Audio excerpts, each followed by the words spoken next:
attacked by what appears to be essentially a robot.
Hey everybody, it's me, your buddy Admiral Teague. How you doing? It's good to see you out there. Well, my next guest needs no introduction, but I had Grok write one for me. Let's bring him on. It's that 70s rock fan. Hello and welcome, my friend. It's good to see you. Oh, it's great to see you, mate. Thank you for having me. It's an absolute honor and a pleasure for me to be here. I'm looking forward to this. It's been a while since our paths crossed, and you're always a good sport because I always make sure to misidentify you as Sargon for the fun of it. And why not? I mean, there's worse people I could be misidentified for. Very, very much worse people. So would you like to know what Grok told me when I asked them for a description? Now, oh, by the way, thank you for wearing the Canon Films shirt. I was hoping for that, very much so from the bottom of my heart. It says, Grok says to me, it says, Teague, That 70s Rock Fan is a YouTube channel run by a passionate fan of 1960s and 1970s music with a particular love for proto-doom, heavy rock, and obscure bands from that era. The creator, often referred to as Jamie, shares contents focused on music reviews, reactions, and discussions, diving deep into the sounds of culture and classic rock. The channel has built a community around nostalgia and appreciation for the raw, gritty vibes like Black Sabbath, woo, I love it, and Deep Purple. Ooh, we can have a long conversation about this one. Recent activity shows Jamie engaging through live streams and appearing as guests on other platforms. Live talk shows on YouTube with Dara Chat, I watched some of that, where he's been celebrated for his knowledge and enthusiasm. He's often described as a vibrant personality who brings a lot of energy to the content, often connecting with viewers over a sheer love for the music. The channel isn't about reviews. Isn't just about reviews. It's a hub for fans to geek out over vinyl finds, rare tracks, and the stories behind the music. If you're into that era, it's a solid spot to discover new old bands or relive classics through a diehard fan's lens. Anything specific you want to know about his content, and it just has your credit card numbers and things like that. Don't worry, they're all maxed out, so nobody's getting anything out of that. I know! I'm sure to beat the tariffs. Good luck. But that's not bad. I mean, Jamie, I don't know. I mean, Jamie's kind of a Scottish name, so maybe it thinks I'm, I don't know, Jamie. It's Brian, right? It's Brian, yeah. Yeah! I was like, wait a minute. I've hung out with this guy a little bit. Tonight for you, I will be Jamie. Just for you know tonight. What? I appreciate it. You know what? Let me just thank my friend Krimlon, who has gifted 5 Admiralty memberships. Sci-Fi Mombi, welcome. DJ Play Nice, a member of the channel now. Gamer1745, a member of the channel. Suzanne Badass Grandma was gifted a membership to the channel. And Jedi Master Raven also gifted a membership. That is awesome. That is great. Thank you, Krimlon. I love Kremlin. He's a pal. He co-hosted 1923 with me. I don't know if you watched any of that. Yeah. Funnily enough, I haven't watched the show. I did watch some of your shows on the show. I kind of gave up on, not gave up, but I watched all of Yellowstone, and I kind of went a little bit, Taylor Sheridan, I'm not that bothered right now, so I don't know. I found out their cope or story, or at least what they're saying happened. By the way, let me just say hi really quick to our friends out there who have joined us. And thank you again, Kremlin. It was fantastic. Thank you. We got Kremlin, FKHC 2005. We have John the Beagle Dad out there. Dave C., truth teller and buddy of mine, is out there. Radioactive, our pal, is out there. Gotta love Radioactive. And Miskatonic Madman, I see him. And hello all. Tweet out, if you would, if you could, from my browser that I beeth live. That is so good for the algorithm and wakes it up. Then over there on the green band, I see my own graffiti with 1 million little Trump heads. Hello, little Trump heads. How are you? It's good. Now watch me get in trouble for that, right? So someone out there is like furiously hitting report over that one. It's like, it's like, hey, you know, they give you great emojis over there. I kind of like, I wish they had Clueless Biden. That would be a good, just like staring. Yeah. We're just like, that would have been great. But, little sniffing something would have been. And hey, Mark Harkness. You have such great what was he sniffing? Maybe Ritalin? If we had to speculate. I mean, we're not doctors here, but some focusing medication. Ketamine, I think. My doctor offered me some of that the other day. I was like, what do you think about that one? Radioactive. Thank you. I was like, so what are you saying? Like, I used to go to clubs and play music with and do this stuff recreationally. You're saying now that it's like a treatment? He's like, with a macrodose and me here with you, it'll be absolutely fine. And my doctor's name is Elvis, so I stare him down. I'm like, Elvis. Oh, I've got my Elvis I should bring my leg up. I've got Elvis socks on right now. Elvis Presley socks. I don't know. I think you gotta love that. He's the greatest. I love Elvis Aaron Presley. I don't know if you can see these. It's already hot where you are. We see it kind of. It's good enough. You've made more than enough effort for us.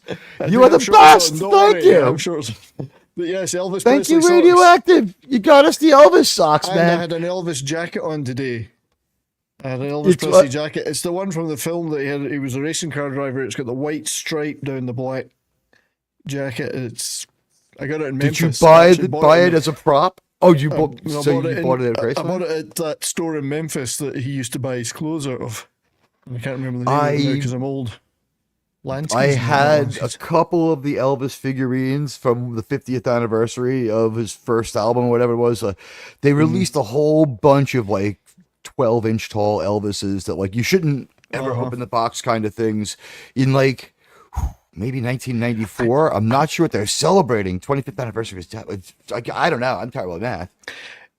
It's one of the greatest experiences of my life when I went to Memphis and I went to Graceland and toured Graceland, and it's actually a beautiful, beautiful place. And we were out back where Elvis's grave is and his mother's grave, and can't remember who else is there, his mum and dad. And just as we were outside there at the graves, the sky went completely black, and it started storming, and there was lightning. Oh, jeez! And just as we stood at Elvis's grave, it was the weirdest thing. I thought, he's talking to us. Elvis is talking to us. You suggest something to me, though, now that I think about it, is that would Lisa Marie be there? Yes, she was there. Yes, that's right. She is now interred that's there. The other one. So that hurt. That really hit me hard. By the way, that was weird. I don't know. That's the weirdest thing. I was so happy.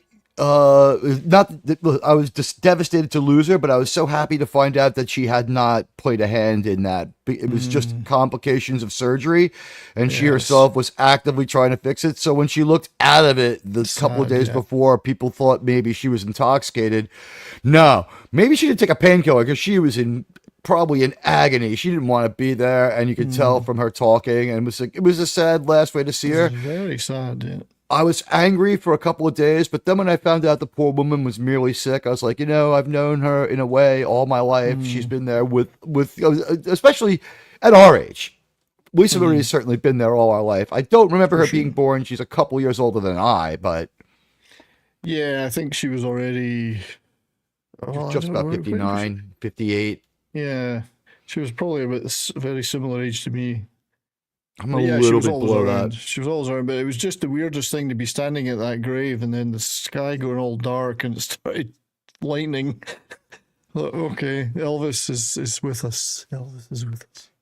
But it was actually Graceland. If you ever get the chance to go, anyone that hasn't been, it is a beautiful house. Now, unlike the cribs of today that they have that are like super mansions now, it's actually quite modest. I mean, it's not like this 20 acres spread with 6 floors and blah, blah, blah. It's really quite a modest kind of southern mansion of old. I mean, it was the 60s, early 60s they bought it, so it's not the most huge thing. And yes, he's got the jungle room and there's a couple of other rooms, but really a lot of it's quite nice, I mean, it's not, you're not slapped in the face with gold lamy when you go in the door, Right. It's not as tacky as people would imagine, huh? No, I mean, there is a jet aircraft I'm over the road. Well, disappointed. There are 2 jet aircraft over the road, but he's got his aircraft and all that. But there's a lot. That's amazing. A lot of stuff. But I loved his man cave. He's got the basement room that he's got like all the TVs, and it's all old CRT TVs, and he's got a stereo in there or whatever. They've kept it the way it was with a bar and whatever. It's kind of neat. Elvis had a man cave. By the way, I want to thank you. Looks like you are presiding over what's just about the highest rumble we've ever had. Really? Looking pretty good over there, yeah. I'm just checking it out right now. Wait, okay, no, I looked at it. Is that so? 22 people have looked at this. We have like a couple of live viewers. All right, yeah. Rumble usually, that's a weird one. It compiles later unless you put all your eggs in one basket with that one. I know Culture does much better with the Rumble. He's got himself up to a few thousand over there now, but with my maybe roughly 220 Rumblers, and I love you guys. Hit the like things over there. That one's just always weird and arbitrary. And then there's X, which I love, but it's like to get the full effect, I have to keep it on another device and keep looking over my shoulder. I feel like I'm pitching, it's like I'm trying to hold the guy on second. It's like I gotta keep looking behind me and see if there's a new X comment because it refreshes if you leave it on the same device. Wes Cagel's on Rumble now. There we go. We could double our people. I always have it Rumble on YouTube. I have YouTube Studio on and a YouTube stream on of it, and I have Rumble on and I have X on. So, and I don't know what I'm looking at half the time. I don't know how you do it as well, but and then of course I've got the studio in front of me. So, and then I'm sharing windows, and I'm like, sometimes I go, where the hell am I? Like, what am I really doing? When I'm in a live stream. I got a question for you. Here we go. The Grok gave you credit for liking maybe the 2 best bands in the heavy metal genre that I kind of favor the most. I really do love Black Sabbath. And I like all of Deep Purple, but there's of course a seminal iteration there kind of sandwiched in the middle of lesser Deep Purples that still are very worthy bands, but are not the Deep Purple classic Mark 6. 2, 3, 4, 5, 6, The Ian Gillan one. Yes. The Ian Gillan one is the really good one. And then the David Coverdale one, that band still would have gotten a contract, but it's pretty darn far from Deep Purple. I mean, Glenn Hughes was pretty good. I do like Glenn Hughes, but it's and I love. And he's cross-pollinated into Sabbath. Yeah, I love the California Jam that version did, which was a pretty good gig. You can see it on YouTube. But Gillan is. I mean, I actually quite like. We could talk about Whitesnake and David Coverdale quite a bit, but I like Gillan Deep Purple best, but I quite like some of Coverdale's early Whitesnake, and I don't mean the glossy Whitesnake that he became in the MTV years. So I'm talking like 70. You're talking about Up to Slide It In. 77 being a to little 82. Yeah, 77 to 82. That stuff's pretty damn good when he had Bernie Marsden and the British kind of guys behind him. And the songwriting is like, I'm Kiss, but I'm from England. It's like, hey, ladies, check me out. I'm David Coverdale, rock star with a big wad of money, right? Like that was kind of the default writing style for up front for the first couple of years. But he had enough Deep Purple guys helping him out too. Like Deep Purple disintegrates into that, and I guess It's John kind of a Lord's just making family. money everywhere. I actually have had a couple of guys on my show a few times, roadies that worked with those guys. So Willie Fife and Colin Hart, who were Deep Purple and Rainbow and Dio roadies, road managers for years. Wow! So they've been The on my shows show they a must couple have of seen. times. Oh, the stories those guys have got are brilliant. So one of them they were telling us when Coverdale was, I can't remember the album, but they were recording. And the recording studio they were using, this is like 74, 75, was actually John Lennon's old mansion in England, the white room that you imagine was filmed in and all that. But anyway, so there's a picture he showed me on the show. He said they're all looking up like this to a window somewhere. You can't see the window. You can see just the roadies are all looking up like this. And it turns out what they were looking at was David Coverdale was with a woman in the bedroom above them, and there's a mirror on the ceiling, and they could see everything in the mirror that was going on. So, He had a good old time for himself for a few years so there. when he found out they could see it all, he was furious. But it was like they couldn't stop. They died laughing. It was hilarious. They're all like this. The pictures and like this. So they had some fun. Yeah. And all the rainbow stuff, it was the rainbow stuff that these guys were working with, those Rainbow, and then all the other iterations of the offshoot from Deep Purple. They worked with them all. Great times. Isn't it weird when you realize Dreamweaver is the Deep Purple Black Sabbath related song by the fact that that's the keyboard player from the first Rainbow album, right? Yeah, was it Don Neary? I can't remember the first keyboard player now. No, Gary something or other. He sings Dreamweaver. Oh yeah, Gary. Yeah, You're the one that gets me through the night. The heavy synth tones. Yeah, you'd be surprised at some of the guys that worked on. I mean, like John Lord, all the bands he was in before Purple, and all the bands he was with collaterally. How about his Black Sabbath work alone? Yeah, but they worked on lots of pop sessions. They worked on all these pop songs in the 60s. So Richie Blackmore, John Lord, all these guys were session guys working on all pop tunes that you would never think of when they had their later heavy metal iterations of those guys. They were working on all these top 40 hits, playing their stuff. They are on some surprising back catalog stuff where you're like, wait, what the hell? Yeah. But I guess the most famous misattribution was a Kinks solo gets attributed to Page, but what really happened was the Kinks went in there themselves and tried to replicate the solo by listening to it, and were eventually able to. And I don't know about you, but I play guitar and I play bass, right? And I can sing a little bit too, and I have a good old time playing. I don't know if you play. Oh, I mean, I dabble. Like, I've always had guitars, but I'm not great. I mean, yeah. I'm a chord. I'm in search of the fourth chord.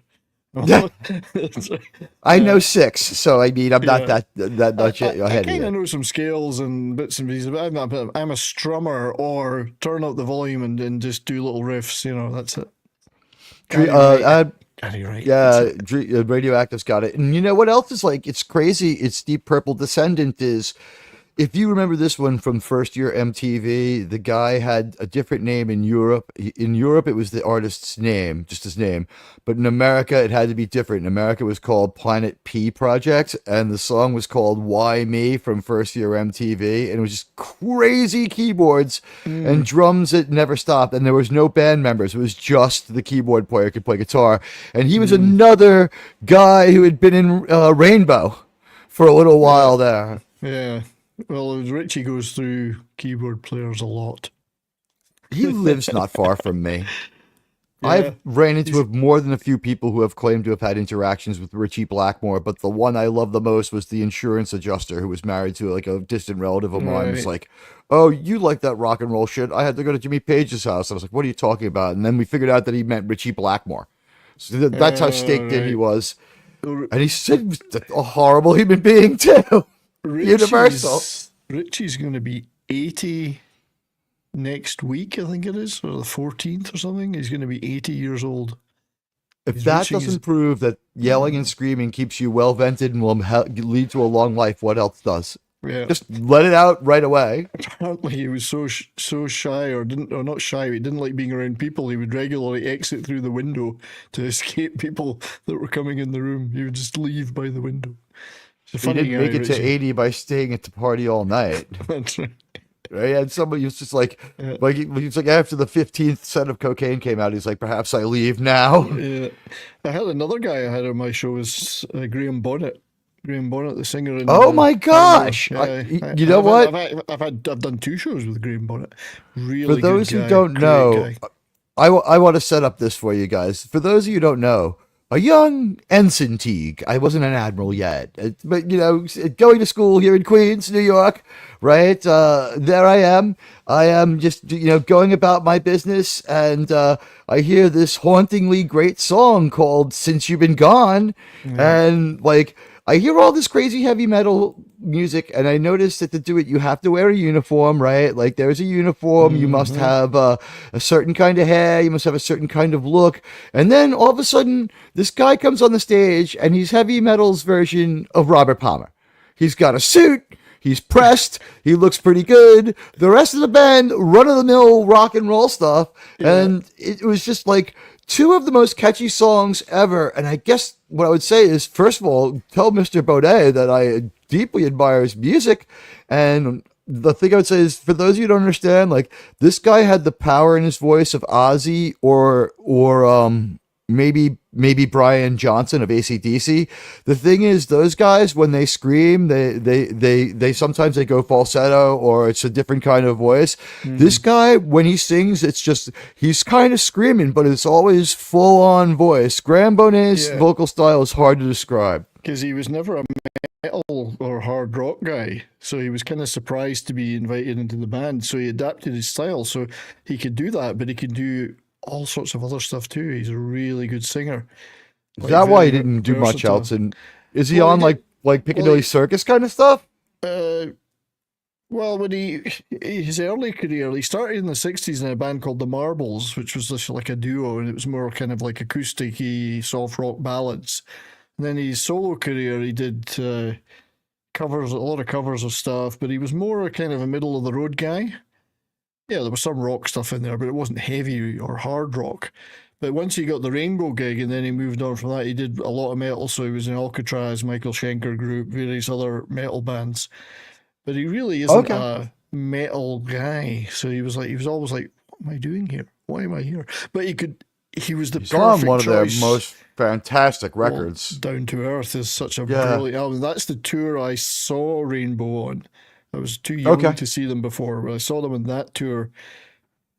Still to this day, one of the finest gigs I've ever seen. So that was a Cozy Powell, Don Airey lineup with Graham Bonnet and Richie. Might have had Roger Glover back on bass by then. Roger Glover was on bass, yeah. It was just a killer gig. But seeing Cozy Powell on the drums on that one was just... I've seen Cozy Powell a couple of times. I saw him with that Emerson, Lake and Powell where they didn't use Carl Palmer, and I saw him with a not so fantastic Black Sabbath lineup where it was him and Tony sort of were the ones getting it done. And the rest of the Sabbath guys were dressed like cast off members of Kiss. Like they didn't quite get it, but they could deliver the music perfectly. Yeah. And I even saw that strange Black Sabbath gig tour with Ray Gillen. He debuted at the show I saw. Okay. That guy was just like the rumors about him swirling around, the stories, all the way to like Jakey Lee disowned him because even though he knew he had HIV, he was still going out and having a lot of unprotected sex. Uncool, my man. Uncool. Indeed. Yeah, well, Badlands was starting to kind of go somewhere and looked like it could satisfy that niche of music that was maybe not being well served. And certainly, we didn't refresh the Black Sabbath, Deep Purple niche of music very well. Once Whitesnake came back, they had a record that had been sitting around for years. And if you look deeply at the liner notes, what happens is Thin Lizzy breaks up and they get together with David Coverdale. That's who's on that album, right? It's John Sykes from Thin Lizzy. It's the keyboard player who ended it out with him. It's probably the other guy from Thin Lizzy whose name escapes me, the guitar hero. Scott Gorham. Yeah. And so David Coverdale goes and does this album that's completely atypical for him, and the doesn't sound like the other stuff. Sykes is a great player. He died not that long ago. Just about a week or two ago, at about 68. He was sort of young. Tigers of Pantang was his first band. They were a great band. Tigers of Pantang. You know, rip to him. He was a great player, John Sykes. He wrote was part of writing a lot of good songs. He at least got his money from that Whitesnake album. Him and Coverdale had like a falling out, but I don't know too much about it, but I do know that Coverdale gets ill. Well, he got ill after the album was in the can. It wasn't like he didn't have this finished record and couldn't just open up his Rolodex and be like, you and you, get down here and play this. I think he, like, whatever else happened with Sykes, he then found out that he got like a you might not make it kind of diagnosis, and he had to write, he was like, how long? And they're like, oh, you're not going to know anything for like 18 months. So it's like a lot of people cycle all the way through high school between Whitesnake albums. Like I got one in like 9th grade and one in like 12th, but that was the big one. And that one blows up right away. And I think the same week I buy that and this Guns N' Roses album that just sits around and fizzles for like a whole year and then blows up in like 88. That was weird. But that Whitesnake album was gigantic. It was. Actually, they did some pretty good stuff. He also had some good guitar players, of course. Throughout his the lineup we saw was not good guitarists. Yeah, I saw that tour. I saw this. Listen to this crazy double headline. Them followed by Motley Crue, and it was girls from Motley Crue when they came out like with their crazy new black leather look, and they weren't as femmy and insane looking when they came out, and they were just I wasn't keen. I didn't like Motley Crue that much either, but you know what? After I was there to see Whitesnake, but like you're at the Motley Crue show. What do? It's like, for the spite of my money, I'm gonna leave. So you stay and you drink it in. And you're like, I will say this: good entertainers. They played their songs well. Yeah, I get that. Yeah, I mean, I now have a little bit more fondness for them now, but at the time I wasn't that keen because of the hair. I don't like many of their songs, and I wasn't a big fan at the time. But Whitesnake, I was pretty into them, and I saw them in the Bernie Marsden lineup, the original Whitesnake lineup in 1980 or 81, and it was just brilliant gig.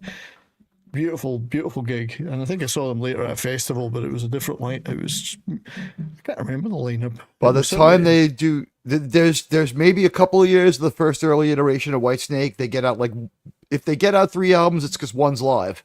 And because David Coverdale has nothing to do but make phone calls while he tries to recover from whatever happened to him. Yeah. And so, like, there might be 2 early Whitesnake albums, and one of them kind of there's a song on it that sounds a little bit like a couple of the songs on the self-titled album, which is their 3rd studio album. And just like everybody else, what's weird is the 1984 Deep Purple reunion also torpedoes a lot of people's ideas. There you go. The Little Box of Snakes. This is a really neat set to get because it's only about $25, and you get the first 4 or 5 albums on it. Little Box of Snakes, you get all this stuff on it. It's a really nice little set. If anyone doesn't have any Whitesnake and wants to. I assess him a better lyricist than Bob Plant, by the way. I don't know. Is that controversial to say? He's a better lyricist than Robert Plant.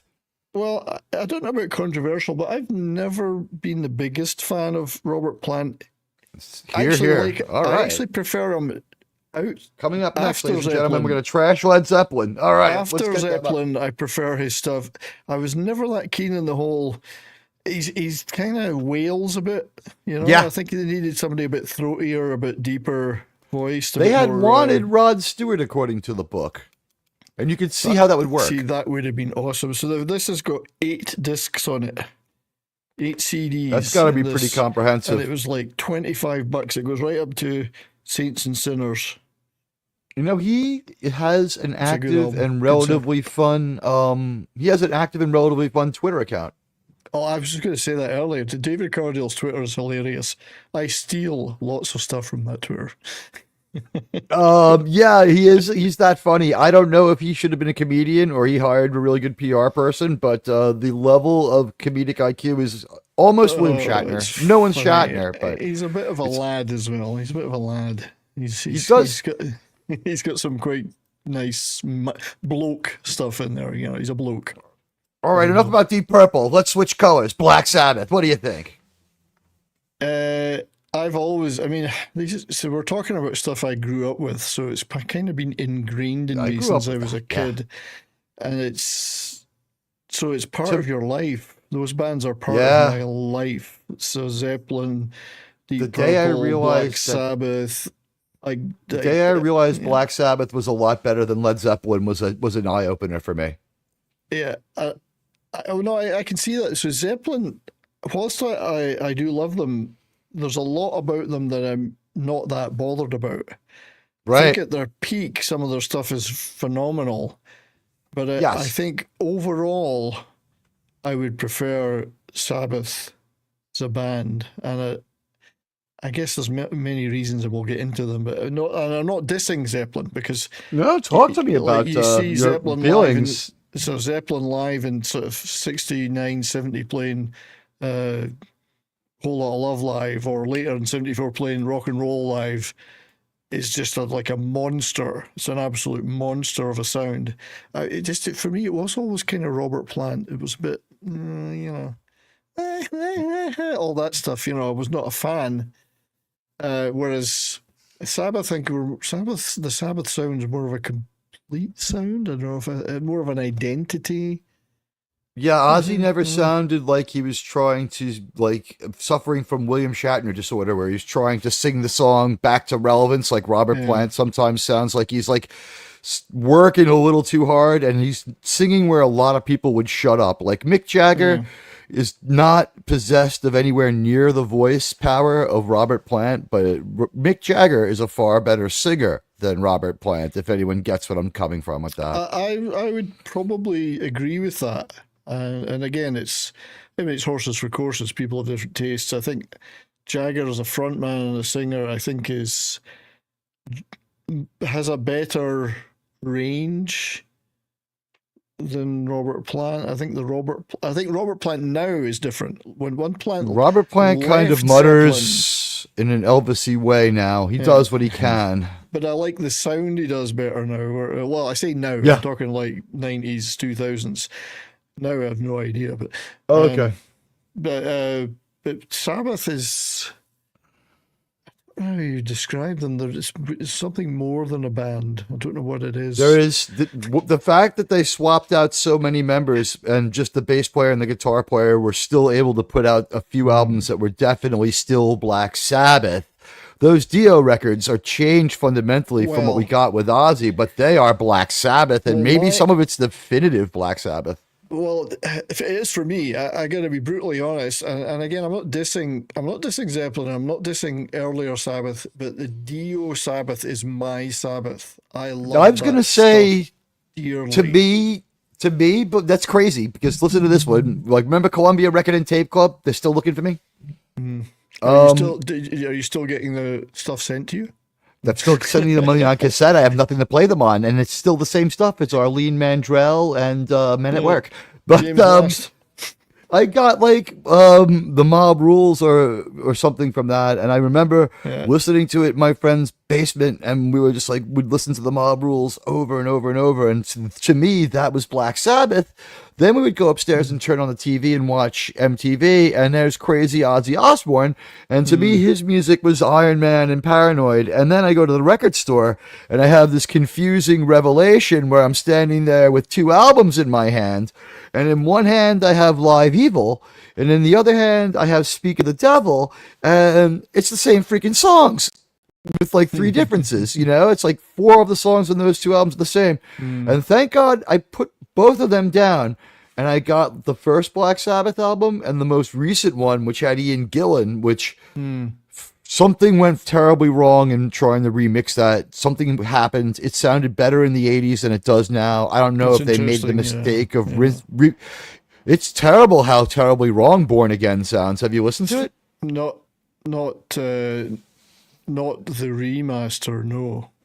We've got the original version, but even Tony Iommi said they never really milked the full spirit of what they did out of any of the stuff that he heard mixed, and he said that there was a great album that's always been lost in a mix. And there's a Nobody Cares album by Naomi, and there's some sessions with him with other people where I think some of the Deep Purple guys just liked to play and went to the pub in their town and just kept doing it as though they were still teenagers. And shame on you, there's teenagers in your town, Deep Purple. So they couldn't get to play. Musicians like to play. That's what it is. They do like to play. Yeah. Could you imagine just going to the pub and it's Deep Purple, but you know what? Richie Blackmore's a real jerk, so it's the Black Sabbath guy is playing guitar, and they're doing songs from this obscure Black Sabbath Deep Purple crossover record where you've got half of each band. It's crazy. I think they were in so many stages together over the years, and they were so big in that scene that they all knew each other so well that they could cross over all the time. Well, we're sharing keyboard players. Yes. We're sharing singers. The real irony about Ian Gillan being the singer for Black Sabbath is not so much that he was the singer for Deep Purple as he was the voice of Jesus in Jesus Christ Superstar. Right. And here he is with the devil's favorite rock and roll band. I always remember the stories Ian Gillan told about the concerto for orchestra and band or whatever they call it that Deep Purple did. John Lord basically wrote all of it, and Ian Gillan was really struggling to come up with lyrics to the point where one of them is, "What are we going to do with this song?" You know, he didn't know, he basically just wrote out, "I don't know what I'm doing with this," and sang it. He's like, John Lord's thing. That's funny. You know, what are you going to do at some point? Like, you write songs for decades and decades. You're gonna throw a turkey or two out there lyric wise, but Ian Gillan, powerful voice. Yeah, and then hey, Read by Nature. The rest of the band said, "Okay, John, you got that out of your system. Now we're going to go make Machine Head and in rock, and let's get." Thank God, I didn't realize it was that early. The concerto is gone now. Yes. What album is that? It's the concerto for. What's it called? It's called Concerto. Do they just not market that around? No, because I've never heard of this Purple record. Oh God, I can never, because it's one I never listened to. I had assumed you were talking about the night where Deep Purple got some sort of award in England, and they brought like literally every single person from the whole spectrum there to play with them, including Blackmore. But he played from the orchestra pit and wouldn't join them because he's such a jerk. And they even had Deep Purple backing up, of all things, Dio. I'm pretty sure it's called Concerto for Group and Orchestra. 1969. Buddy Hepburn, my mod has it for us. There you go. Wow. Sure, and I've listened. I've never listened to it. And I'm gonna probably guess that was an unnecessary crazy moment. It was John Lord's thing because he classically trained guy. He wanted to do this concerto and bring an orchestra and a band together. Kind of ahead of its time, you know. Hadn't been done that often. But I think he probably had smoked some angel dust and listened to Yes as well. Maybe, yeah. Hey, Mr. House Party 6 is gifted 5 Admiral Teague memberships. He was kind of trying to be progressive, I guess. But after that, they said, well, let's Thank you, House Parties, Mr. House screw Party that 6. shit and let's just start rocking again. So, but it's still an interesting experiment, you know. But Roger Glover did some of that stuff too. Have you ever heard Roger Glover's Butterfly Ball? Is that the one with the mask on it? Oh no, that album's self-titled. He had an 80s weird MTV hit that was just keyboardish. Well, it was a whole album that he did, but it was a show, and Dio sang on a couple of tracks before he was in Rainbow. Really? Butterfly Ball, and there was a hit. Well, the song Butterfly Ball was a bit of a hit, and there was an animated cartoon went with it.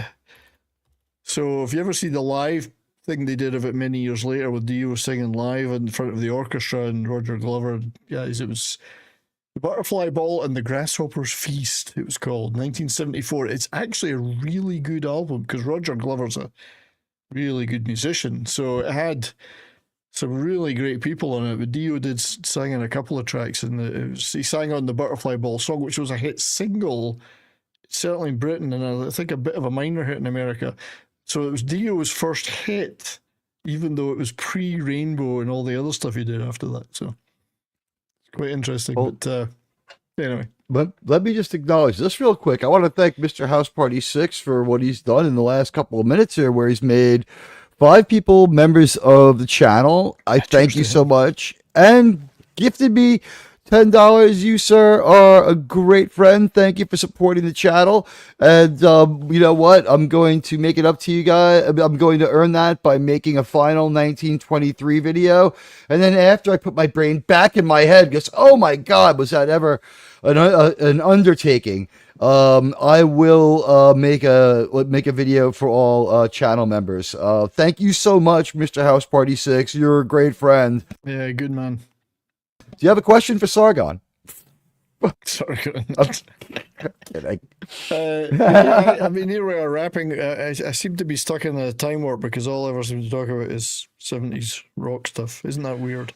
Well, you know I've what? got stuff Let's from talk. other eras. I have stuff from other eras. But I got something recent. I now is it? Am I wrong about this? But you kind of have an interest in CBGBs and that CBGB scene, right?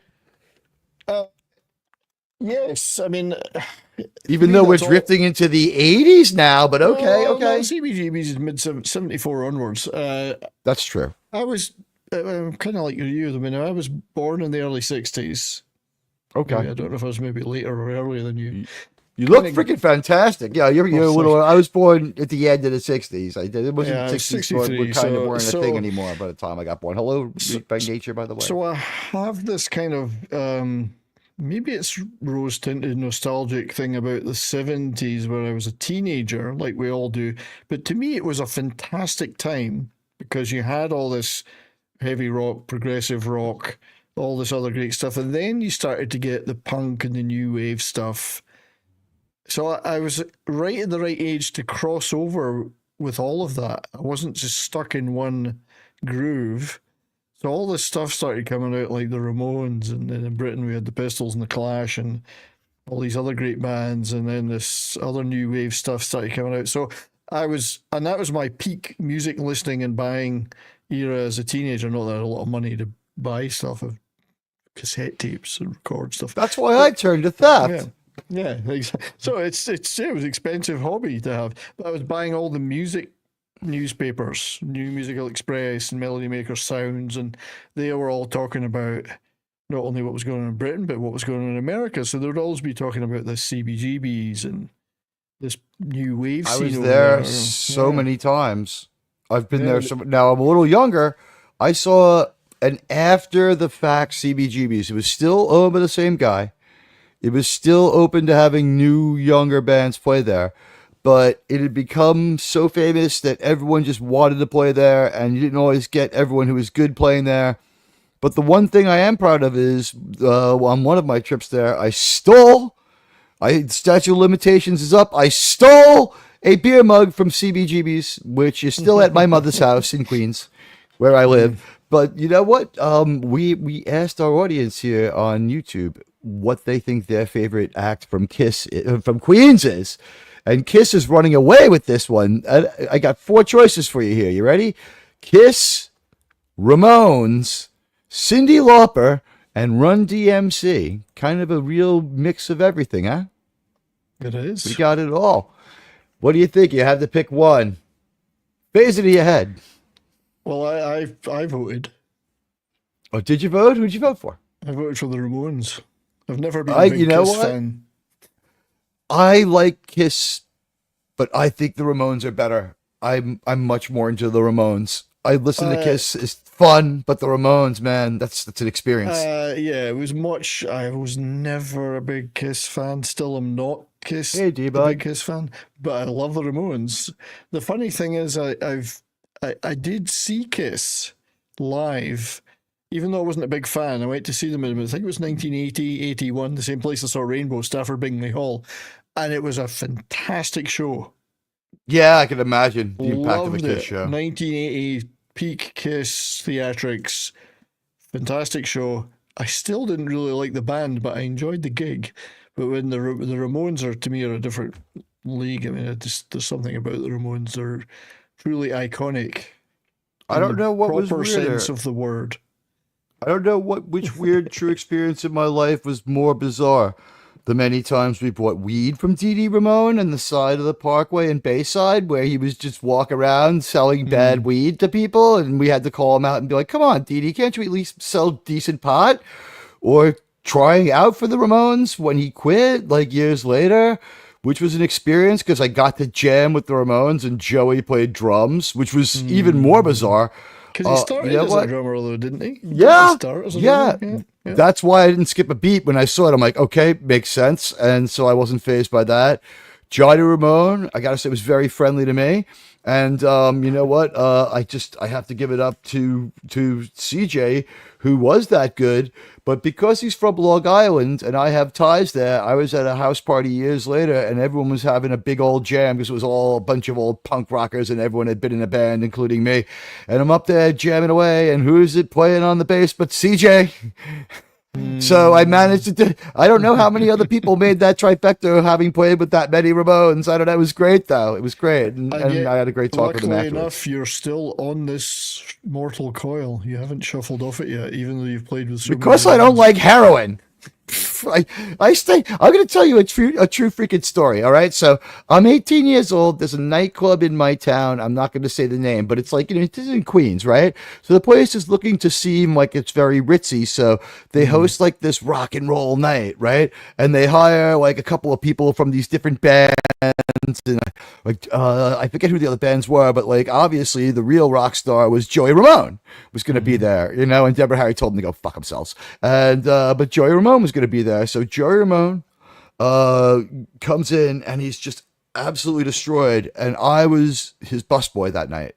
And it was my job to make sure that Mr. Ramone, had whatever he wanted. And I walked up and I said, they bring him to the VIP booth. And what happens is like his manager and his assistant have him by one arm and the other. And with his feet just dragging behind him, bring him up these steps, his feet just impacting on the steps. Only Shane McGowan is like, is this messed up. They drop him into a seat and I'm like, I have to walk over them like, hey, Mr. Ramone, welcome to the club. What would you like? And I looked and I blinked. We can get you that. Yeah. And I said, excuse me? And I looked at Thaddeus, who was his like assistant. And Thaddeus was like a black guy who was so pale, like he was like he had to hang out with Joey, right? So he never went outside.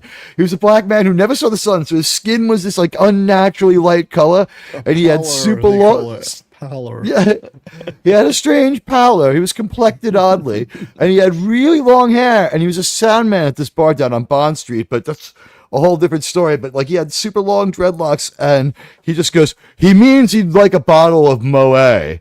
And I'm like, damn, we have Dom Perignon here, and this guy wants Moet. Like, what else? Champagne? Of course he does. But I thought he maybe wanted a blood transfusion. But no. Well, the story's not over. The best part is, so the night, like, fast forward to like the middle of the night, and I'm cleaning the glasses out of the bathroom, and like my friend happens to walk in, and as like I'm greeting him and doing my job, and he gets done peeing, he's washing his hands, they drag in Joey Ramone, the same two people, and we could see in the mirror that his assistant had to unzip his pants and take his thing out for him to help him pee. Yeah, they say because he was so wasted on heroin. Showbiz is so glamorous, isn't it? I think that is glamorous. What did you do at work? What did you do at work today, Daddy? That is enablement, man. Well, like, what did you do today? I held Joey Ramone's manliness while he peed. I eased Joey's comfort. I gave him some comfort. And Marissa Tomei was one of the girls dancing on the dance floor, just one of many people. Was Jennifer Aniston there too? Who knows? Who knows? It was that part of Queens. Marissa. So many. You know what? She's from the same like basic part of Queens I'm from. I had seen her around before she was ever anything. And then lo and behold, she really took off. Have you seen Buffett? That's like a bucket list kind of thing. Did you see Buffett? No, I never. I'm not into Jimmy Buffett. I feel like this one kind of want to be. But I agree with Wes Kegel. Well, Wes Kegel's made a great point though. Always see them when you get the chance. There's a ton of acts I never saw when I had the chance, and I bitterly regret it now because it's too late because they're either dead or decrepit. Yes. Yes. Coming to the night. Yeah, exactly. Julie. Wait, was that his wife's name, right? Jill? Yeah, Jill. But that whole scene was the whole CGB. I mean, it's great that you got to go to that place because it's just one of these legendary places. There's a handful of them around the world where something happened in rock, you know. In a great story that I'm super proud of, I've been on stage there and I've been in the club, but I never played there because I was too rock star. I quit my band for a little while and didn't play with them at that gig. It's like, fuck you guys. No, I don't give a shit about playing at CB. It's just another place, man. I'll get back with the band when we play at Don Hills. Which, by the way, Google that place. There was a lot of influential bands and music there. Well, you're going to see Billy Joel. I think Billy Joel said he's going to, as soon as he stops selling out, he's done and he's moving out of New York and he might only be flying back in. Billy Joel was the second gig I ever went to in 1978. It was the second gig I ever went to, Billy Joel. That was how was it? Oh, no, it was fantastic. I absolutely loved it. It was the 52nd Street album tour. Is it 42nd Street? 52nd Street, I can't even remember now. That tour. And it was brilliant. And yet, because all my metal and punk loving buddies were like, what? What are you doing? Well, I loved it. It was great. So, pop sensibility. I'm hypothetically from Long Island because I went to school out there and all that, and that's Stony Brook and everything else. But I got to say, I never really did dig Billy Joel. A couple of songs, real earworms here and there. But the one thing that Billy Joel is when you live on Long Island, you almost universally hear from people who are like, man, when I went to school out on the island, I worked as a waiter at like wherever in the Hamptons, and Billy Joel came in, and he was the world's biggest schmendrick, and he didn't tip. That is like those 5 or 6 different people didn't know each other. It was spread across like 17, 18 years. And I was like, man, the fact that he doesn't tip, but where else on Long Island, but on Long Island, could you have your local rock star be so insane that he could get so drunk that his car could come flying through the second floor of your house and he could end up giving an impromptu concert in your home? That's why I always keep a keyboard at the house. I never know if Billy Joel's going to come flying through the window. Yeah, keep it on the second floor for Billy. Yeah, what a wild man, right? Yeah. Well, that's why I've seen Paul McCartney a number of times. I thought I'm going to take the chance, and have seen Ringo, just to see them when they're still alive, you know. So I want to see Paul. I was so pissed he didn't come out. When the Stones do a tour, they always have special guests, and that's how I got to see a lot of people reciprocally because they're out there with the Stones. I saw Clapton do like a 3 or 4 song set, which for them was like 20 minutes of a show with Clapton, and like a jam with Little Red Rooster that went on and on. But now, like, I was hoping that Macca would come out in New York because he lives here, and I'm thinking he's definitely coming out. He's on the album. He's on the new album, so he's definitely going to come out and play with the Stones.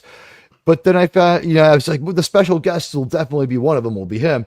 But then I found out the special guests at the Stones concert are now the Stones. So like, F you, it's us. And they're still great. I saw the last tour twice. Yeah, see, one thing that stopped me from going to see them in the last 20 years is the price. It's just insane, outrageous ticket prices. But I got around it.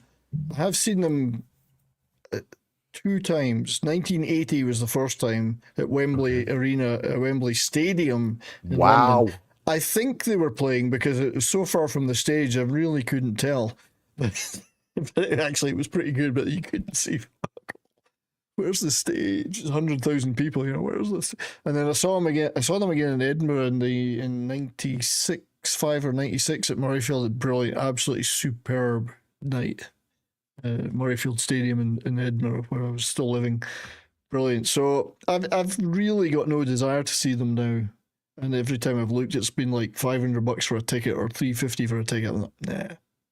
Yeah, this is how the last time I saw the Stones, they had gotten a little bit more cognizant of the ticket price because in 98 or so, I said, okay, this is it. I've hit the ceiling.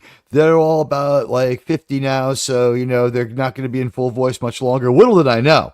But I said, you know what? $500 is the ceiling. I'm not going back anymore, right? So I racked up 11 or 12 Stones concerts. And then this year, it was just like, I had a good year. I worked really hard. They came to New York, and me and my best friend, I was like, "Come on, man, we got to see the Stones together. We've been down so many journeys. We've seen Ozzy so many times together. We got to see the Stones." And we saw it. But then, I'm thinking, I got my tax return, and I'm like on the phone with my nephew, and I just decided. And it cost the same amount for me to go see the Stones in New York with the parking, the transportation, and the fees as it did for, this is what I did. I flew down to Florida, and if you don't include hotel and car rental, for the same price as one more Stones ticket, instead of bringing my nephew up here for one more Stones ticket, we got to fly down to Florida together and see them again in, I think it was Orlando. In some crazy stadium down there, but they kicked ass, and it was quite the show again. Yeah, that's so yeah, like on the East Coast, if you can get out of New York, it's like last week, I went out to the bar and I had a beer, and it was like literally like $10, and I realized that for the price of 13 beers, I could literally, with fees, fly round trip to Florida. Exactly. So why wouldn't I just stumble off the plane and do it? So.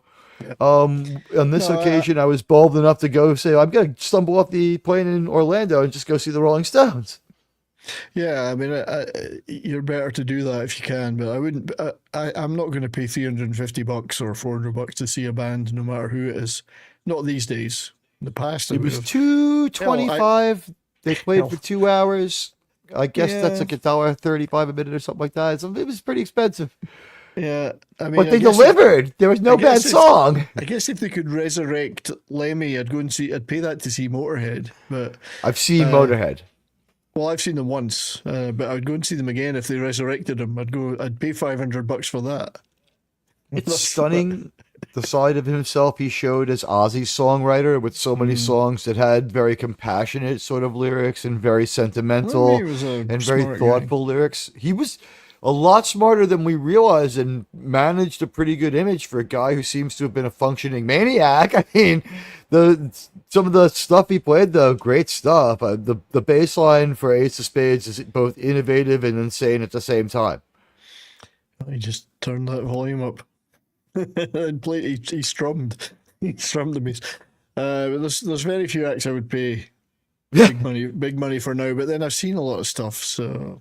I've seen a few things. Like I flew, we were talking about earlier, I saw Paul McCartney at City Field in the opening gig. I flew from Toronto to New York, stayed over for the weekend, went to that gig. That's when I was willing to spend money on gigs, lots of gigs, and it was worth every cent. I took the ferry from Manhattan over to wherever the stadium. Roosevelt Island, maybe? Yeah. Well, wherever the City Field is, so you can dock there. City Field. I've never been aware of dock at City Field. It's right by LaGuardia Airport. I walk there when I go to a Met game. I walk there. It's. Anyway, I was with some cops I met in a bar. I met some off-duty cops in a bar in Manhattan that were going to the gig, and we walked to some ferry, and we got on the ferry, and it sailed up the, I don't know, Hudson, I don't know, whatever. And then it docked somewhere, and there was a little guy with a shack, and we sat there and drank beers that he was selling in the shack, and then we walked to City Field. I was drunk. Yeah, City Field's in a swamp. If you're gonna walk to City Field, you might as well be drunk. It's when I walk there, I can walk there down the city streets from the land side. I was unaware of any way to take a ferry or land at City Field, but why would I? Right? I live within walking distance. Yeah. Well, I mean, I'm not saying it was right next to it. It docked, but there was a bunch of piers, and it was great because the cops said, "Oh, don't go off to the arena yet." There was literally a shack there, and inside was a guy with a fridge or an ice cooler, and there was beers in it. They said, "Oh yeah, well, this is." I've been to that shack. I know what that is. So we sat and drank there for a couple of hours. Yeah, it was great. So it was great. I was with these guys, off-duty cops, so they knew everything and everywhere. So it was a lot of fun. I was pretty drunk though by the end of the night. I mean, drunk. My dad was NYPD, so I knew a lot of cops. Yeah, I'm not going to say it was helpful growing up, but it was very helpful growing up. Yeah, but they liked me. I don't know why. Maybe because I was Scottish. I don't know. It's fun. Most NYPD cops are like fairly friendly, especially from like, you know, previous eras. Like, I don't know, I always found them to be pretty reasonable. As long as you keep your hands so they can see them, you know, don't ever not do that. Generally blue collar guys, so you know. My- we had a great day. It was a great gig. After- go Sorry, ahead. go ahead. No, I was you gonna say, go ahead. after college, I said to my dad, you know, what do you think about law enforcement for me? And he's like, you'd be great at it, but you'd be like, it's the greatest job, but it's also like the most frustrating job. I'm like, what do you mean? He's like, it's the greatest when everyone runs some beers together after work and has like a blast because it's like such a team. But it's like, you know, you'll see some stuff, and I was like, maybe I don't want to see it. Well, what was that book? Was it Joseph Wambaugh? That book about cops? They made a movie out of it. Onion Field, he wrote a bunch. Choir It wasn't Boys that is another one. It might have been the Choir Boys I'm thinking of. Yeah, James that's the one. Woods. It's the Choir Boys. Onion Field was Onion the one Field about might the not have killers. been That was New about York. that was about the murders. I think the Choir Boys is the one I'm thinking of. It's about a band of like I think it's like literally they're still organized by squad rooms. So it's like a squad room full of detectives that become pretty close to each other, and they kind of just like their lives become intermeshed, and like it's kind of all about hanging out, and then like their professional lives and the time they spent off personally crosses over, and they do they go a little too far in a few places in that movie? Is that what the Choir Boys end up doing? I know that it's about like the fraternity of being a cop. Well, there's a lot of And they hijinks also- in it. But they to me, prank always, each other. when I think, and I don't know it was L.A. that, not New York, but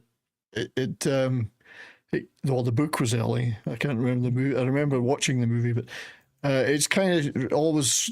I've always thought of cops as being like that in that novel. You know, just that kind of camaraderie. Bad shit happens, but there's also hijinks and fun, and there's bar shit goes on in bars, and you know, it's that's my vision of cops is the Choir Boys. I just want to say to Wes Cagle quickly, it's when I walk the city field and survive, it's because the people are running away from me, clearing out a circle. Yeah. It's kind of like if you ever saw the beginning of Fellowship of the Rings, like Sauron came out, it's like, ah! Like when Admiral Teague walks down the street, it's the other people who are worried if they're going to survive. Being a cop is tough. You know what? I wouldn't trade having my dad be anyone else. So, like, at the end of it, he was just like, got to a point where it was lucrative enough to retire because that's a back-ended job. It's like, if you make it through 20 years of that kind of torment, they'll give you half pay for life up here. So he was happy enough to move on to a second career and get a second, pension and like, take my mom great places and live the life he wanted. And he got out of it was unscathed. before he did it. So that's good, I wouldn't say unscathed, but it wasn't akin to some other guys. But my father also was like honest, like he wasn't into lining his pockets illegally, and like he was happy enough to be allowed to beat up the criminals as much as was allowed without going over the top and going a bit too far in a few places and doing things that were illegal or doing street justice. And I guess I don't know, some people might call him naive, but like he honestly just felt that like the legal system was always going to work out and that he was going to, if they didn't get him this time, they get him next time. He didn't need to exact vengeance. And he's just a nice person. So, Good. it is what it is. Absolutely. But you know what? On the CBGB scene, we lost kind of someone huge this week. Do you know who I'm alluding to? I'm not sure. Sorry, mate. Blondie drummer Glenn Burke I died didn't see earlier in that. the I week. did not see that. Sorry. Quietly Jeez. passed after a private battle with what turns out to be, I believe, have been cancer. R.I.P. Clem Burke. Have you ever seen did Blondie? I never saw Blondie ever. Because by the time they did a couple of tours in Britain, but I wasn't in a position to see them because I was in the military in the early 80s. And just didn't happen. And then, of course, There's for ours. many years, they didn't play. They'd kind of broken up or whatever. Well, Yeah, she was Deborah latterly Harry. Latterly they reformed. I Right. say latterly, quite a while ago. They but no, reformed in 1999. Yeah, I've never seen them. So I never seen think Here's the thing, because she's a New York City local, when you live in New York, you have a lot of opportunities you just don't have in a smaller city, right? In the smaller city, what happens is your biggest band sometimes goes national. Like, think of people from Minnesota when the Replacements broke big, or Prince, you know what I mean? Their local club band went national. In New York, the biggest band is coming here all the time, so it suppresses that scene. But with Blondie, they're from that last explosion of bands to come out of New York when New York was still just another city where, you know, the next big thing was, while still coming, it had its own active scene. And that guy was one hell of a drummer. And I wonder if there will be a Blondie after Clem Burke. I saw probably 25 shows between what was called the Dirty Harry Band when she was just Deborah Harry. The shows and the T-shirts said Deborah Harry, but she was like, when she introduced them, they were the Dirty Harry Band. Okay. And then I saw her with the band called The Heads. It was the Tom Tom Club with her singing, but then they changed singers for the record. Yeah. Well, I saw a Tom Tom Club concert where David Byrne came out and did 2 Head songs at the end of the show. So maybe the last breaths of the Talking Heads ever, because I don't think that's going to ever happen again. He was Scottish. No Jerry Harrison, right? Born in Scotland. I knew that. Moved to Boston. Yeah. Can you believe that? I was shocked. From Dumbarton, but he doesn't have a Scottish accent. No, but when he played gigs in Scotland, he would always reference it. You know, he would always mention it. 'Cause why not? Why wouldn't you mention it? Yep, Perry Farrell was born in Queens. He mentions it when he comes here and everyone boos. But he's Perry Farrell. Like, we came to hear the band, not talk to you, weirdo. It was slightly tougher to catch some of these American punk and new wave bands in Britain because they didn't always tour Britain. They might play in London. But as a Latino, I have to correct Wes Cagle. I'm sorry. He's asking this question about the Mariels, as we call them. No.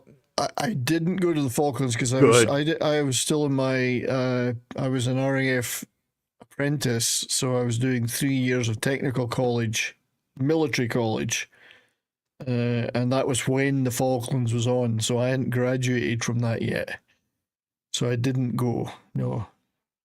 It was over by the time I came out of that college and was posted. It was over. So. I've seen some of the Argentinian literature. They say they won quite soundly. I haven't checked into it.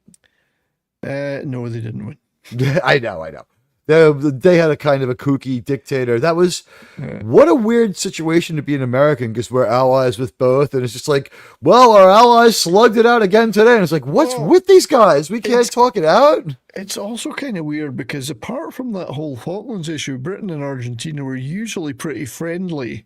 Yeah. So it's kind of a weird thing, you know? It was weird. But and the royal wedding's about the same time of Charles and Diana, right? Yeah. Weird. So I didn't see that action, no. So I'm sorry, I didn't mean to break into your statement there. Apologies. No, don't worry. Apologies. It's nothing to apologize for, mate. You got to shut me up sometimes, or I'll just keep talking if you don't shut me up. You know what? Welcome to Tangential Weaving with that 70s rock fan and Admiral Teague. We're weaving around today. I put in a couple of bullet points into this one. Aside from this one is let's see. Is there an equivalent bar in your hometown where you came from CBGB's? Not really in Edinburgh, which is my home city. Obviously, in other parts of the UK, there are some. Edinburgh never really had that strong a scene. So whereas in London you had the Marquee Club in the 60s and 70s, Liverpool obviously had the Cavern where all those Beatles and all those other bands played. Right. And there were probably one or two others, but I'd always like to say a British club that had an equivalent impact would be, first of all, the Cavern in Liverpool, and then secondly the Marquee in London, and then a third one, the 101 Club in London, which is where all the British punk bands started. So the Damned, the Pistols, the Clash, the Buzzcocks, all those bands started and they played in the 101 Club in London. So those are probably three that always come to my mind about Britain. There are probably many others, but that's the ones that would come to mind. off the top of my head. In New York, we had CB's, which was very, very small.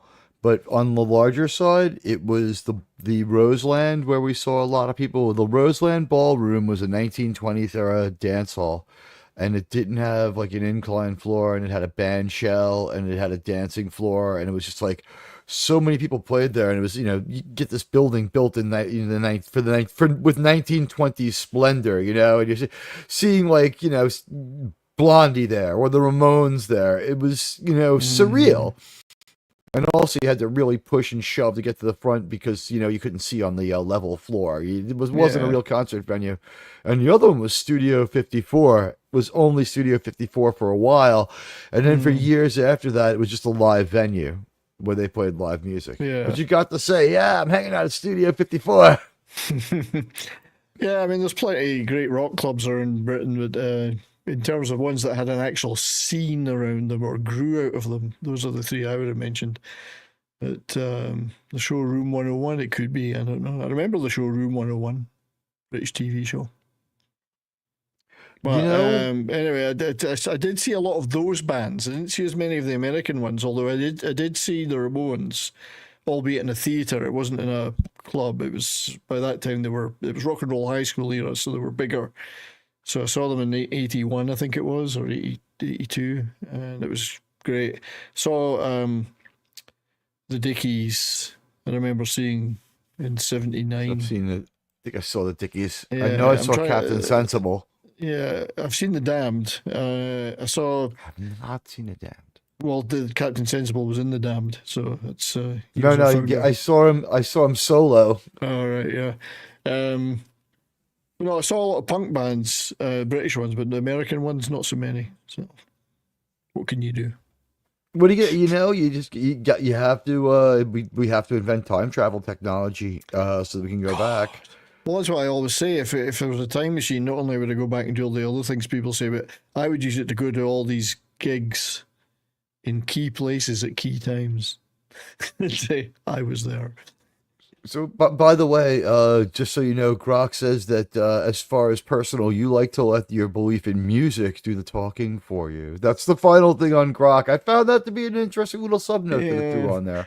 I still want to know who Jamie is. I don't know what the hell. I was just like... Yeah. I don't know. See, there are other people, but it must be talking about me if it mentioned Dara chat. Yeah, that's what I was doing last night. It said someone named Brian from the channel went on. So I think what happens is once it's a channel, it assumes it's like a network-like channel or does not make the presumption of... It doesn't presume pronouns. You could be... Well, let's face it, some channels, without us having any problem with the channel, like, really are they, them. So when there's, like, say, like a channel like... Clownfish TV, like it's a guy and his wife, like the channel really is a they, them. You know what I mean? There's two of them. Right, well, they were talking about it. What? Yeah, the two of them. And like, we don't have a problem with that. Well, like, they're not into anything weird.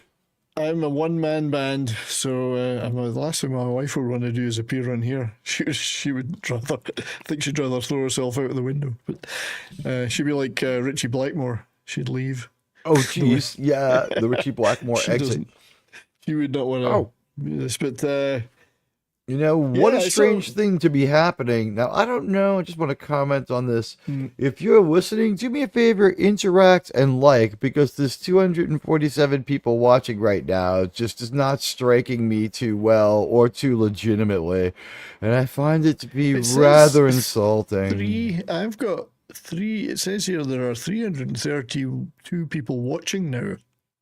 I just don't know. If you really are, go ahead and interact, take the poll, and get in the chat. But I think it's more likely a very lonely, broken man. I mean, I know I'm popular, but that's...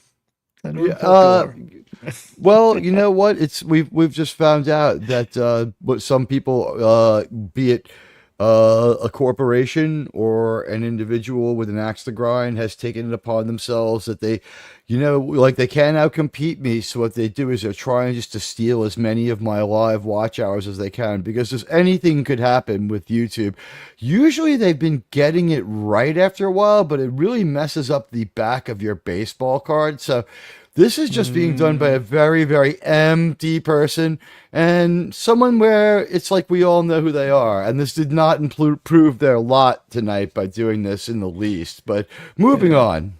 Maybe the bots No are all bodice. sitting in the back seat. You said it a little too soon. You're too soon on this one, Wes Cagle. Maybe they're Things watching in the back. shortchanged in that 1 minute.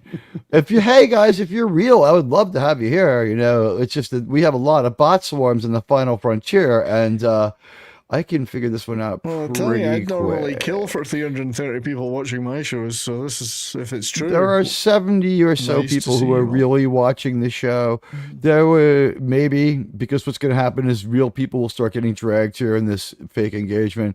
We had like 15, 16 people, which is fine, but now the concurrence is at 332, and my analytic has been. See, here's the thing: they try to repair the analytic and make it work as best they can, but the thing is, you have people who've just failed. So what they do is this failed boosting technology that they've used on themselves, they attack other people with, and then there's another character of attack that I think comes probably from a more corporate level. Bless you. Okay. Would you like a tissue? Hold on. Oh, wait, I can't. Not yet. How long before we can catch a computer virus off our computer? It's probably going to happen. There's going to be a way it'll happen. Yes, Wes Cagle, you jinxed it. But you know what? We all relatively know who it is. And Wes Cagle, we don't mind. It's okay. Wow, but what?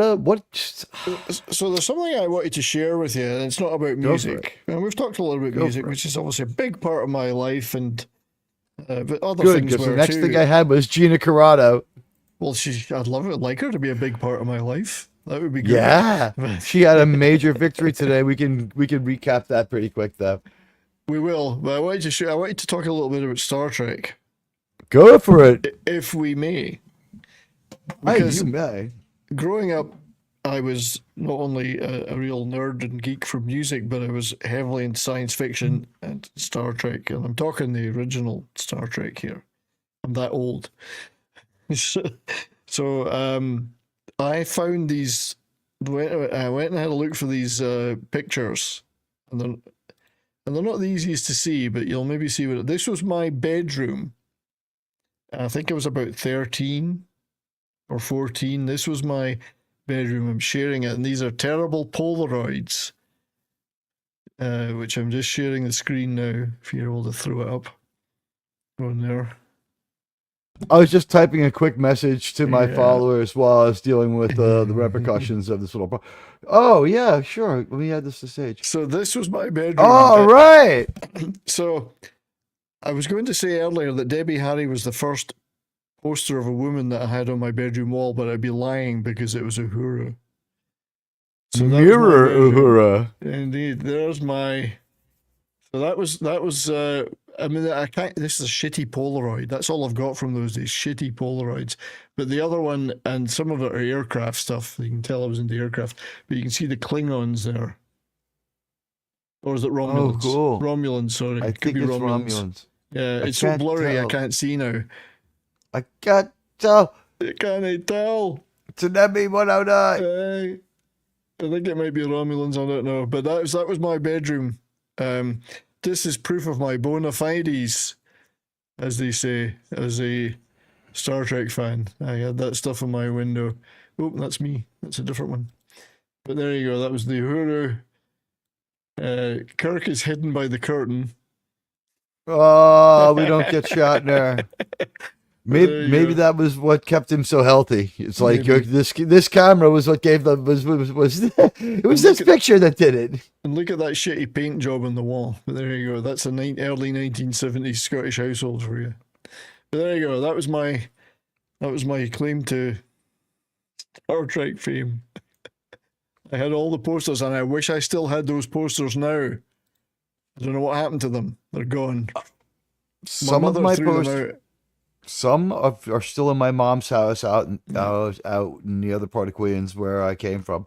But isn't it great, those memories, and you see those pictures, and it's like Yeah. you look right past yourself, and you're like, man, I remember that model or that poster. It really is quite something. And you know what? Like, I don't like what one of the better things about life, They say life is like short, but like life's kind of long, which is the cool part about it.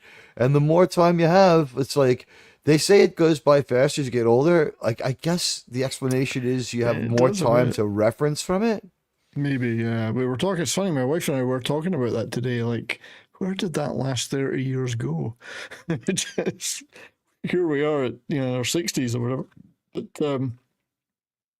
it just, it's long, but at the same time, when you get to this age, it just seems to, you can't quite believe you're here. Like, why, where did that go? Because inside me, I'm still 16. It's Yes. that boy that put those posters up on the wall is still in there, and I still spurge out over stuff like that. And then, because what you couldn't see there was I had posters on the other wall behind me of bands, but then, as I say, I discovered women, and I put the first poster other than the Who I put up a woman was Debbie Harry, in a little white see-through kind of negligee thing. It was a poster in a British music paper called Record Mirror, and it was a full color poster. The next one was Kate Bush. Do you remember Kate Bush? British Of course. singer. That was the second one, and she's in this tight red low-cut t-shirt poster. That poster went up. I don't think my mother was quite as impressed with those as she was with the Star Trek ones. I remember my mother was very disconcerted by the pictures of Ozzy and Black Sabbath. But you know, again, living in New York, you run into these crazy situations. And there was that day in like a couple of different days in the 1990s when we would run into, and once she got to know us, there was a couple of times I smoked a joint with Deborah Harry, and she was just a super nice person. She's always come across pretty nice. As a pretty nice person, and Grounded. She likes she likes to have a good time. She goes out a lot. She goes out a lot and likes to have a good time. Didn't we all? Yeah.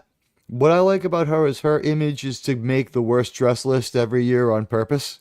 You ever see some of those outfits? She dresses insane. Since the Blondie comeback, she's worn more conventional outfits. But every once in a while, she'll come out there crazy. The last time I saw them, they played at a county park, right? And I guess they didn't realize the deal. So she's doing her regular thing. She's like, "Hey, everybody, how you fucking doing out there? Hey!" And like everyone's cheering. And then when I guess they had something to say to her about like all the foul language. This is only about 4 or 5 years ago.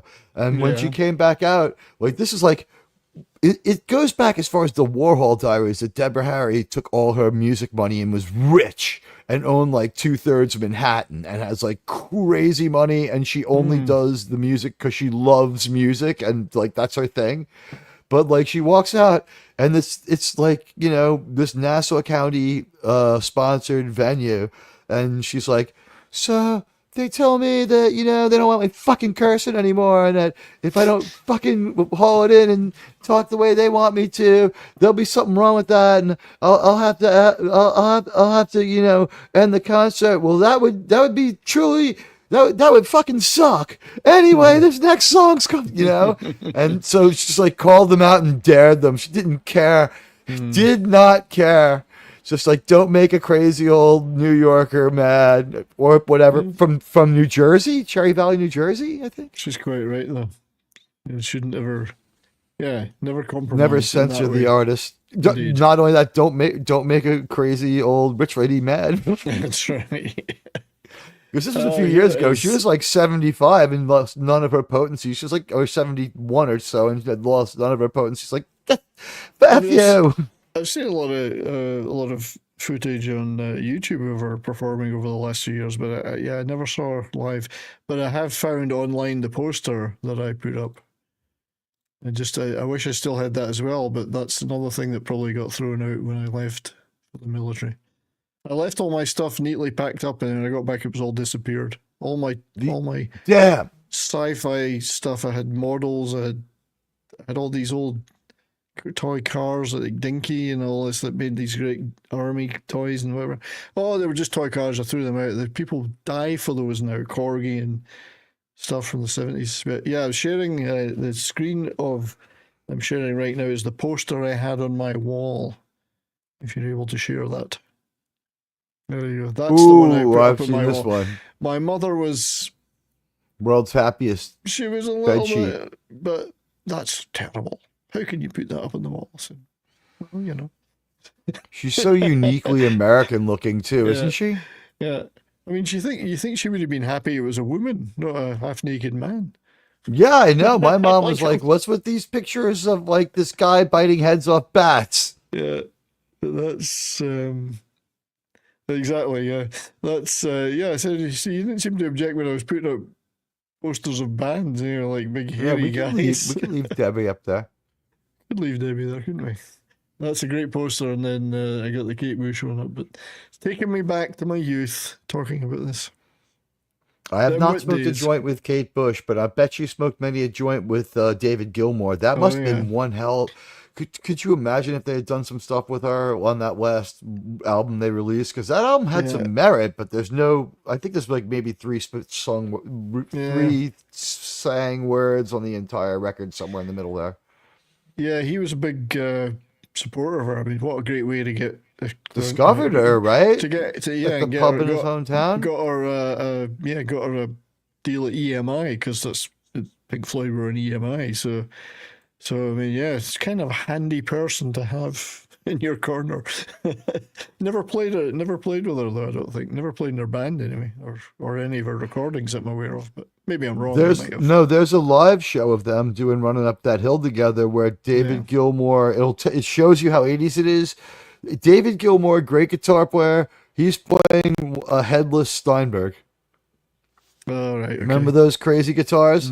He's playing a headless Steinberg, and I was like, He just what looks is with so you? weird. He looks so It was weird. he played it like he played the hell out of it. You know, there was this phase in the 80s, guys, where 80s and 90s, where people were spiteful of the idea that instruments were like beautiful. So they made them modular, and like Sting had like an even worse thing, like this bass rail that this was like absolutely one of the most skin crawlish things of all time. Do we still have 300 people watching? Because if we don't, I would be disappointed, wouldn't you?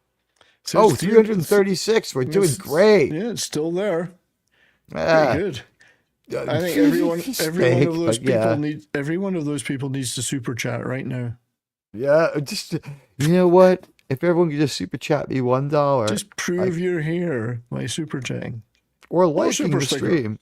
If you want to do it for free, like the stream. But you know Or what? become a member. We know that's not going to happen. We got 5 new members. Thank you. That's Yeah, pretty damn good, mate. Pretty damn good. But Sargon, thank you so much. that's right. Yeah, just tell them I'm sorry, going. That's right. My guest tonight is Sargon of Akkad. He's going to be giving us his off-the-wall historical theories. Pink Floyd at Pompeii. Not their first show. Yes. They had played there for the Emperor Claudius. Everyone That's knows they're right. that old. They're And that old. They just got out before the volcano. That's Sargon and I were together at the volcano at Pompeii. We barely made it out of Pompeii. We told those people. We tried. Yeah. Luckily, we were seeing Deep Purple at the amphitheater that night. They were old then. They were old then. Have you ever been in any of those Italian amphitheaters, these old Roman amphitheaters? I made it to Just see some Roman great. stuff in Barcelona, but I never made it Oh, to yeah, it's a great like city. Italy. And like I'm part Italian, so I should go, right? Because like aside from being able to get people It's killed, fabulous. what is the point to being Italian? Indeed, it's fabulous. There's some beautiful stuff to see in Italy. Barcelona's beautiful too, though. I saw Los Lobos playing in Barcelona. This is a great, funny story because they were doing a European tour. Of course, they're Hispanic, speak Spanish and all that. But anyway, they were playing in Barcelona, and before we went, I emailed the club owner and said, "Could you keep us a couple of tickets? Because we were big fans of Los Lobos. We're coming from Scotland on holiday. We want to go see them." So he did, and we hung out with the club owner all night and whatever. Watched the gig, fantastic. And of course, we were in the bar after with the club owner and the band come in, and of course, we got to meet all the band and do all that stuff. So we're talking to them, and we were going, "Well, it must be great for you to be in Spain because you guys speak really good Spanish." They said, "Oh no, it's totally different. We can't understand a word they say." Because they're from LA, East LA, and they speak that brand of Spanish. They speak Spanglish. They said, "Oh, it's great to talk to somebody that speaks English." They were really pleased to talk to us. So, well, I'm I Scottish, so you think probably don't understand me, but they couldn't. They really weren't enjoying being in Spain as in that respect because they said, "No, we don't understand what they're saying. The accent's totally different." it's like, for the love of God, I Yeah. can't understand these people. So it was I funny.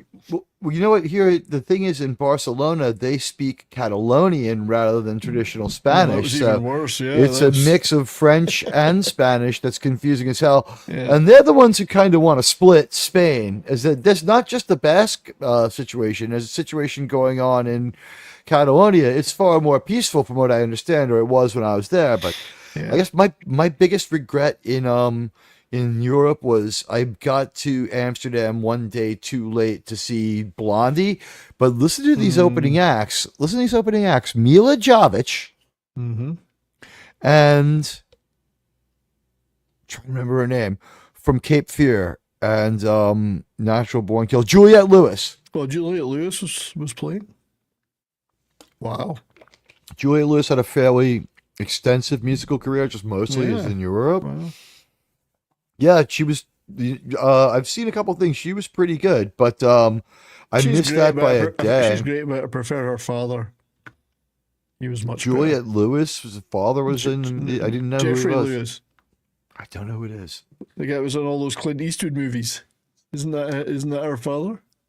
Jeffrey I don't Lewis? know. Let's see. Jeffrey Lewis.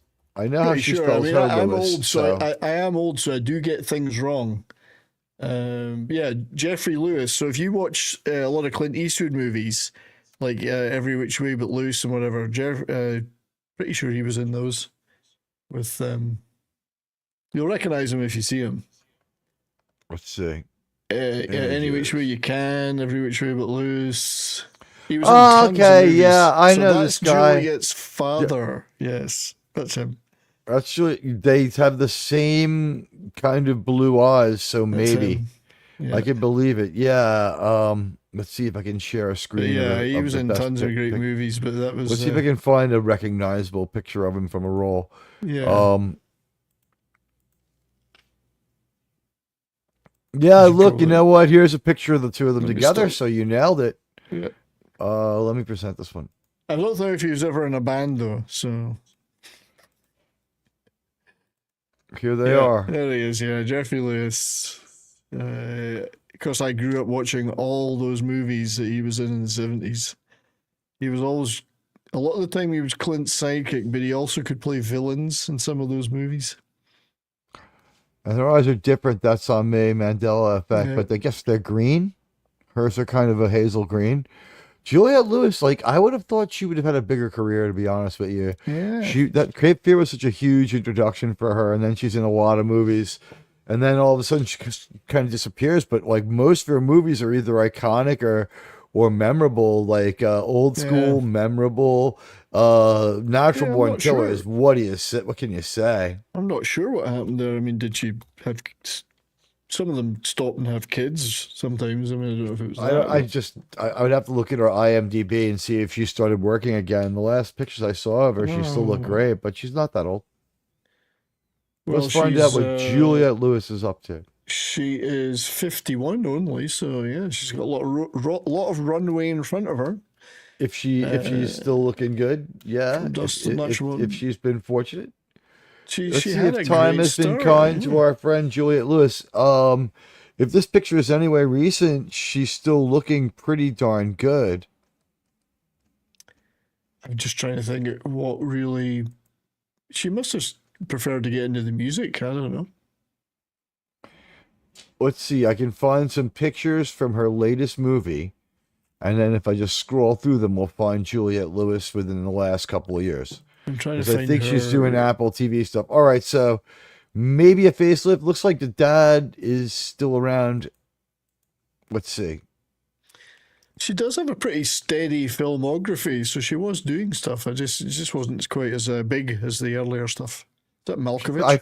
I guess she can pick and choose. Is that Malkovich or is that her dad? I think that's That's John Malkovich. Yeah, you're right. I don't know whoever the other two people are. Got me. Yeah, she was in quite. She's in more movies than I recall when I look at this list. Yeah. She's in Looking quite a at few. her IMDb, she was she And had a TV. pretty good career. Yeah, I mean, she's not retired. Let's put it that way. So good No, for it her. looks Yeah. like she's still doing stuff. Let's see, what is she doing? Opus was in 2025. By Design is in 2025. It's Yeah. Florida Man was in 2024. She's doing a couple of movies a year. Yellow Jackets is a big series. She's in that. So she's That's working for right. Paramount Plus, She's doing like all a right, lot yeah. of people. Oh yeah, But yeah, she's doing all right. She's got a career. But yeah, just good for her. Working actress with an Academy Award. she did start off with a bit of a bang in her earlier stuff, so but she was pretty hot. Hey, Max Headroom to ChatGPT, and hello, Ray Lucard. Everybody, welcome. It took me a minute there, but only a minute to recognize the dad. He's in a few spaghetti westerns, and Yes. a few other Oh, things yeah, too. yeah. And he's like bad guy number 2 usually. He's henchman to bad guy number 1. He's usually the guy who has a few cautionary words. Yeah. He was in a ton of great stuff. Just you'll see him popping up in old movies. And you go, I recognize that guy. It's one of those guys. The guy that he's in lots of stuff. You'd always remember his name, but he's in lots of stuff. You know what? And good for it, but everything he's in is pretty good. But Oh yeah. yeah. I'm sorry. I'm always a little bit rattled when this happens. Now it's dropped down to 219. I guess I always wonder if somebody pays money to do this. Oh, and here comes. Are these okay? No, these are normal chats. Okay. Yeah, you know what? The fun of being the focus of a loser who won't get a job, who just keeps turning on their withering beam on your channel. It's just the things I spent my day doing. Subscriber mode. If we didn't have subscriber mode, some of the funny things we'd hear. What this particular attacker likes to do is defame Clobby, which I thought is a shame. I saw today when I was checking you out, you were on Midnight's Edge with Clobby, and you guys did a lot of streams together. And I was on Clobby's channel quite a few times too. I was on a lot of his shows too over the years. Coming up on a year. What's your you want to talk a little bit about it? It's been about a year. It's not too soon anymore, but you don't have to. I mean, there are obviously lots of people who are a lot closer to him. I mean, but the thing I remember about him was he was very open and welcoming to new people like myself who had only, I've been doing this streaming for 4 years and making videos, and he was always extremely encouraging and welcoming and yeah, you want to jump on, you want to talk about something, that kind of thing. He was extremely good with that. So a very open guy. Obviously massively knowledgeable about so many things. I mean, I forgotten 90% of things I ever knew that were trivia or about the stuff that we love. He was just like an encyclopedia for that stuff, and had great opinions, but wasn't, and he was very clear and blunt about his opinions about something, but he wouldn't put you down if you had an opposite opinion. Just a great guy, I mean, just superb guy, and I was very fortunate to have even been a little bit close to him, or attached to him or in his orbit. I mean, first of all, as a guy who watched his stuff, but then to be invited on a few times, and then he and I were on Midnight's Edge together a lot, so it was an incredible shock, just like a thunderbolt of a shock when somebody you're used to turning up and watching them on the next show or being on a show with them, and then they're not there. It was a real shocker. So it is a shock. R.I.P. Clobby. Yeah, R.I.P. It's Clobby, still it's and I remember talking to D-Bud and a lot of other people at that one big meetup, like pretty close to the end, and he's like, I gotta do these a little more often. And then I picked up a couple of people who I streamed with a few times at that big meetup. Snail, Mighty Snail came to the channel through that meetup. And yeah, like you said, was always welcoming to everybody. He gave me a few tips. He was always available via DM to advise. Just a guy with like 200 subscribers at the start of everything, So he was welcoming. He was warm and he cared. And like that's one of the things that I always find to be about the AI element of this attack, which it seems we've been able to get around here with a little bit of Admiral Teague finagling with the shield frequencies. But and F you, Adjust the frequency. we know, That's right. yeah, F you, attacker. We know who it is, and would you like to speculate what the bot master likes to do while his wife is getting fucked by someone else? Watch. Yeah, I think probably think about what a failure they are too, and how they can't draw flies. All right, well, hey, what are you gonna do? I had to do a little bit of slapping back there. Every once in a while it gets on my nerves. But hey, yes, go to the Legacy channel and enjoy some of those great streams from Cobby. The wisdom that he had. I think that because the channel's demonetized, you will not get roped with commercials. So you can go there and get a lot of info. Yeah.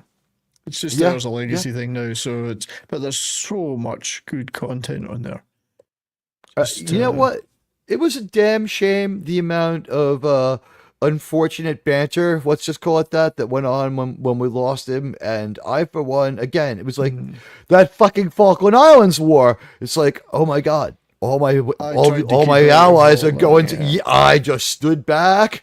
It was like all my allies are at war. What do I do? It's like stood back. Oh, it was terrible. Yeah, I stood back, but I'm also on good terms with a lot of the people that were. I'm on good terms with. Yeah. That's why I say I feel like the United States in the Falkland Islands war. It's like I'm allies with all.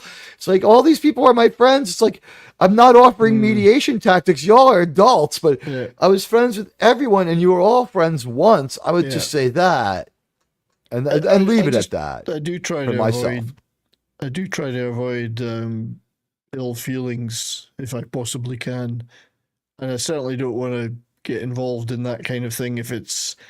I take no stand in it for my part. Yeah, it's not. And you know what?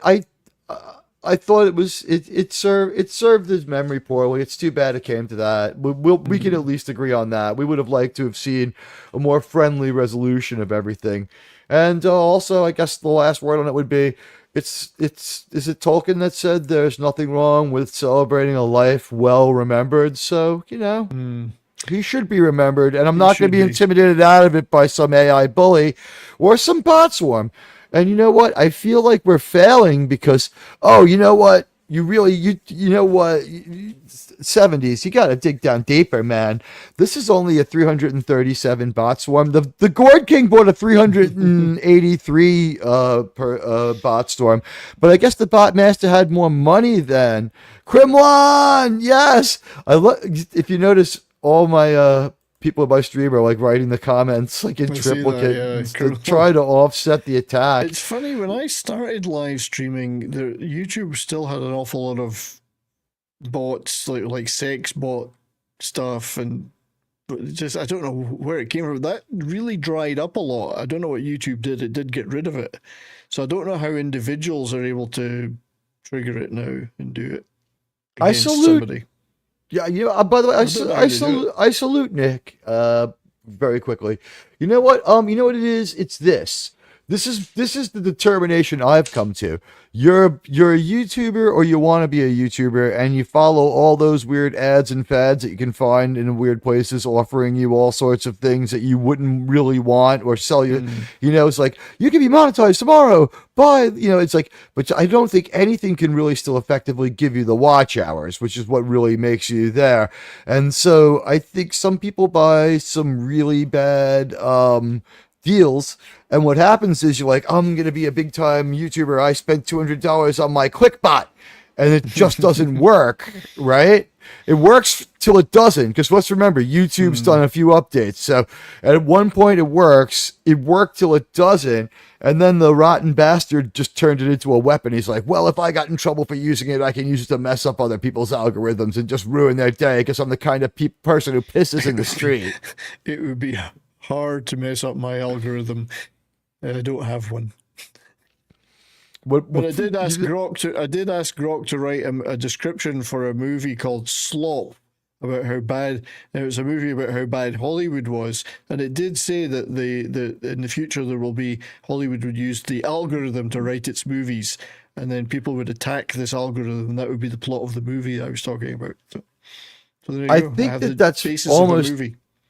I think that's almost definitely true. I think that if it hasn't happened yet, someone will soon dump it into an AI, and it's happened. I'm sure it's happened. If I know enough to like run it through an AI in edit mode and see if it throws a good joke in there, it's like why should I don't have a writer's bullpen? You know, it's like the one thing that's more expensive than using the AI in editor mode is to have it read back to you in a CGI voice. It costs so much effing money. And that would be the best because, like, when you read and proofread your own scripts, like I did for for the Yellowstone 1923 show, you can miss a lot of stuff because you know it's your own work. So, just curious, did you watch the Yellowstone videos or did you watch the Yellowstone panel show? The video essays? Yeah, I don't always catch panel shows. By the end of the end. Well, first of all, thank you so much. That's one of the things I got into YouTube for. And these horrible, like, you know, live stream attacks are one more reason to do it so that you have that anchoring and those are a lot harder to mess with, you know what I mean, than this. So Yes. Thank you very much for watching it. And you know what? By the end there, I was getting pretty good because I took on 8 essays in 8 weeks. It ended up being 7 essays in 7 weeks. This week's going to be a little late because I'm still trying to figure out how I feel about the end of 1923. I feel like he tried to do the same thing he did at the end of 1883, and it had like a cool sort of The Shining look to it, but I wasn't overly upset or moved by the ending of Yellowstone, at least the supernatural part where they told you about how Spencer lived out the end of his life, which would seem to tip its hand to being the next show would be 1968, or if they're going to do 1944, they're going to have to recast Spencer. But we have some info. And Tara Sheridan is now like, he had been coming off that big flop with Yellowstone Prime because everyone hated the ending. You know, here's the story with that. Sargon. I didn't like it. You know what happened? Him and Kevin Costner have been fighting for a while, and then Cole Hauser, who plays Beth Dutton's husband, he also felt that he had created enough of the show through executive producing that he deserved a writer credit on it. So they started going to war over it. Yeah. So he killed off a bunch of characters and he spun off a bunch of characters. And what he did was he brought Yellowstone to an unfortunate but needed legal end. It had to end legally to separate people's rights. And he's just like, wow, like a bus drove off a cliff and the only people who survived were the characters that I created. So there's going to be a successor show. The story from Yellowstone's not over. So the damage is sort of being slowly undone to whatever extent it will be by this show, The Madison, which is at this point, I think it's finished and they're getting ready to show it. It's only a few more months off. It was called 2024, but obviously that wouldn't have aged very well. They're going to go back to that area. A family from the East Coast will go back to that area and pick up the threads in that town. And at the end of 1923, there's a few candidates for Duttons who could go to the Montana area from the East Coast. A few people maybe don't want to be in the Yellowstone anymore. I thought 1923, if they hadn't have done the ending all in one night, it would have been a freaking disaster. It would not have survived the week's criticism. And it was just poor pacing at the end of the show. But the final episode was good. My friend Crimlon, hey, Big Dave K, hello. My friend Crimlon reviewed it with me, and he said it ended with a thud. And I thought that was really fair. Because what happened was, people say that, yeah. but here's the thing, you know, I don't know if there's a predetermined meaning to ended it with a thud, but not knowing that, having heard the phrase before, what went through my mind was, it wasn't a whimper. Right? It wasn't a whimper, and it wasn't a roar. It wasn't a roar. Although I will say this just last man standing aspect where Spencer goes home and just starts blowing people away for the last 25 minutes of the last episode. And then like it's just, there's a brutal gunfight. Then he spends some time with his wife closing out that storyline. Then there's another just absolutely brutal gunfight. And it was great. And like they exact the Unforgiven ending on some people. Okay. Like when people say to Clint what they're going to do to him. And he's like, when I come out of here, nobody better shoot at me, or I won't just kill you. I'll go and I'll kill you. I'll delete your whole family, and I'll burn your like every bad thing Clint says they visit on like their enemies. It's a great biblical ending. It featured some great character work. Some of it was maybe it should have been allowed to be more fulfilling. But I thought the ending in 1923 was better than what I've heard the ending for Yellowstone is. I haven't watched Yellowstone, and here's the reason. I've seen a few episodes and I know enough, but if I watch Yellowstone, they were member burying Yellowstone a little bit, and there was plot and character fates that were given away. Like I knew that I called her an American Guardian. You know the story of Tiona. She lived at an Indian farm run by an Indian school run by the church. She had to go like on a long like trek, and she tied into regular Yellowstone, but she never encountered one of their family or went on their land. So it seemed like a little bit of a waste of time. But hey, so what are you up to this week? Because I've kept you here for a good long time, and we've had about 120 legit viewers. And I want to thank. Have you ever had 337 live before, man? This is like welcome to the big time. Not on my channel. I mean, I've been on other people's channels, it might have, but not on my channel. I got some news for you. I've never had 337 live either, and I don't now. Obviously, we're a good team. You see, this is what's brought them in. You've got to come back. I really loved having you. I'm sure we'll do it, and vice versa, mate. Vice versa. But I wanted to say to Big Dave K about my T-shirt. This is I got this T-shirt made. It's Canon Film Club. It's one of my shows, one of my series of shows, live shows I do. Every so often I'll do what we call Canon Film Club, and we'll take a Canon film movie, whether it be a Chuck Norris or a whatever, and we'll do a show on that. So I got the T-shirt made. This is the logo for the show, and I got this T-shirt made up. So this is the only one, but I'm probably going to make more and like give them away to members and stuff. So when I can afford it. Right. Yeah. We have to rob a T-shirt store together first. It's a great shirt. I'll probably buy one. You can put me down for one. I want one. And I want to thank you. You're part of the friendly competition. On Saturday night, we're all streaming. You're with Snow a lot of the time, right? On Tuesdays, I'm streaming. You're with Snow again a lot of the time and doing other stuff. Thursdays, you made it here. I've always felt... I'm normally on Comics Division Thursday Night Throwdown, but I thought, screw that tonight. I'd rather do this. So. Thank you so much for being here. Screw you, Comics. You don't have 337 concurrence Comics Division, right? He gets up there sometimes. He gets a fair amount.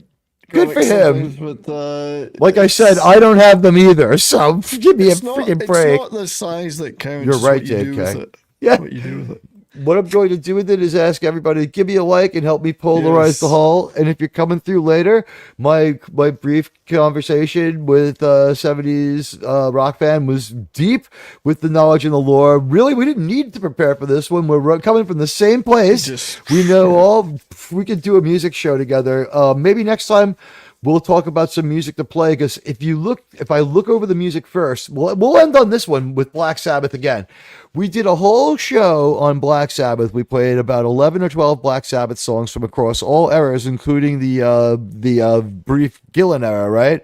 And there was one song I held out as strange and different. Yeah, Tiona was there to extend the runtime and reduce the price and the budget. Whether or not it was worthwhile to see her is up to everybody in the Yellowstone thing.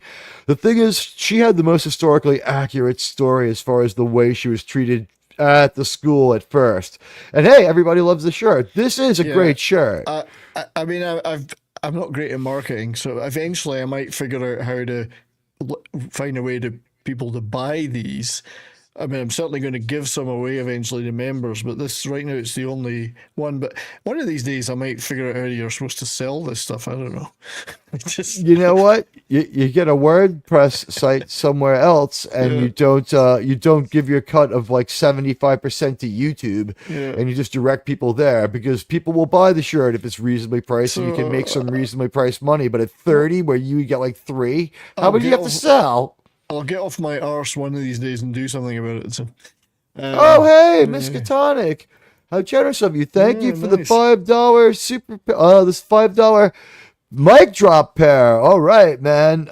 You know what? I guess since it's dropping the mic, I have to do like uh it's tricky to rock a rhyme, to rock a rhyme that's right on time. It's tricky. It's tricky, tricky, tricky. It's tricky to rock a rhyme, to rock a rhyme that's right on time. It's tricky. Tricky, tricky, tricky. I met this little girlie. Her hair was kind of curly. All right, let's see how our poll did. We've got a poll. Oh, yeah, we polled people. It's smokable. The bot master can do that. Can you dance? Can you dance around it though? Oh my gosh! And Mr. House Party 6, you are absolutely the most generous. Thank you so much for your generous contribution to the show. I really, really appreciate it. You are a true friend. Wow, thank you. We got some new members, and we got a wonderful super chat from my friend Mr. House Party 6. I heart you, buddy. I gotta heart that chat, and I gotta thumbs up it. It's so hard to figure out how to do these things. The stickers I can't heart and thumbs up, but Miskatonic, I heart that too. You know what? It's $10. I'll combine two things together. We got It's Tricky. So we did it. Yeah, it's from Queens. And Crimlon is a member for 2 months. Crimlon is on the 1923 panel. I thought you did a great job, and a lot of the stuff that you added went into the video essays. Guys, watch the video essays. The final one's coming like probably early next week. I am beat up from doing the other ones, but where are you this week? That's 70s Rock Fan. Aside from your own great channel. Oh yeah. Well, let's see. Where are we? Thursday. Yes. So tomorrow night, I'm on a show, a channel called Ascended Art, every Friday night with my friend Brahma and little Chad and I love Emeritus. Oh yeah, and Slender Dad and a bunch of people. Great show. Mad Martigan. Good fun. Mad Martigan. Yeah. And then Is that a real YouTube? Is that a YouTuber name? That's got a great name. Mad's great. Oh, he's funny. Oh wait, I think I have seen Mad Martigan. Do me a he does favor, a lot would you of fap please? stuff and whatever. Yeah, please extend to him my congratulations on one of the greatest names. And oh my God, hey, Crimlon. Way to go. $20. With $20 super sticker. Thank you. You know what, guys? We're showing CRC, that commie bastard. He's not going to bot my show. And you know what? I think that there's going to be a few things maybe sorted out pretty soon. I've heard there's going to be something of a Star Chamber conference on this fucking behavior. And we know who it is. So, fuck you. And hey, Crimlon, my poor subscribers, they do these nice things, and I just go on a cursing screen. Crimlon, thank you so much for all the great stuff you did Crimlon, yeah. as a member of the 1923 panel show. You know what? Coming soon to the channel, more uploaded content. I'm going to be like looking deeply into how much I'm going to enjoy making a nice long 1923 final video, and have fun messing with that. Make it long and hard. What was funny was there was a spike of like 135 views in like 1 hour, and I'm like, oh, that's my stalker, because I have a stalker. And I had stalkers in real life and had them thrown in jail, and aggravated harassment still a crime across borders. So you know what, we're gonna find out. And at least this time they kept their mouth shut about United States service members. That's another thing this guy likes to do, is put down past American service members. That's not good. That's not cool. Yeah, he's the Westboro Baptist Church of YouTube. What can I tell you? So he's not a cool guy. He doesn't know anything about cool. I'm sorry. Your channel is highlighted in the chat. I didn't mean to go on that. Sometimes I get a little pissy about it. It's your channel. I'm very sorry. You know what, guys? His name, if you come through later, in the description of this show is that 70s Rock Fan's channel, so you can subscribe to him like that. Those of you who are here now, you can subscribe to him by going to the link in my chats right now. So you please, he's got 2,000 subscribers, and I would hope that you would join his channel. It's great, it's going places, and he's a great guy. So go ahead, plug away. I just want to say, Saturday night, Brahma and I do our hockey show, which we do. I think we're the only people doing a hockey show in this space that we're in, as it were. So that's every Saturday night, 9:15 p.m. Mountain Time. It's called Bourbon and Boarding. where I talk about how shitty my team is, the Dallas Stars, and then we just show clips of the week's action and chew the fat about hockey. And then Monday on my channel, on my regular weekly panel show, 3 p.m. Mountain Time, this week we're talking the Hammer Films classic, The Vampire Lovers. Oh, Great right. movie. Great movie. You know what? My friend Sargon here. I mean, my friend it's that 70s rocker. I bust his balls about this every time I cross paths with him.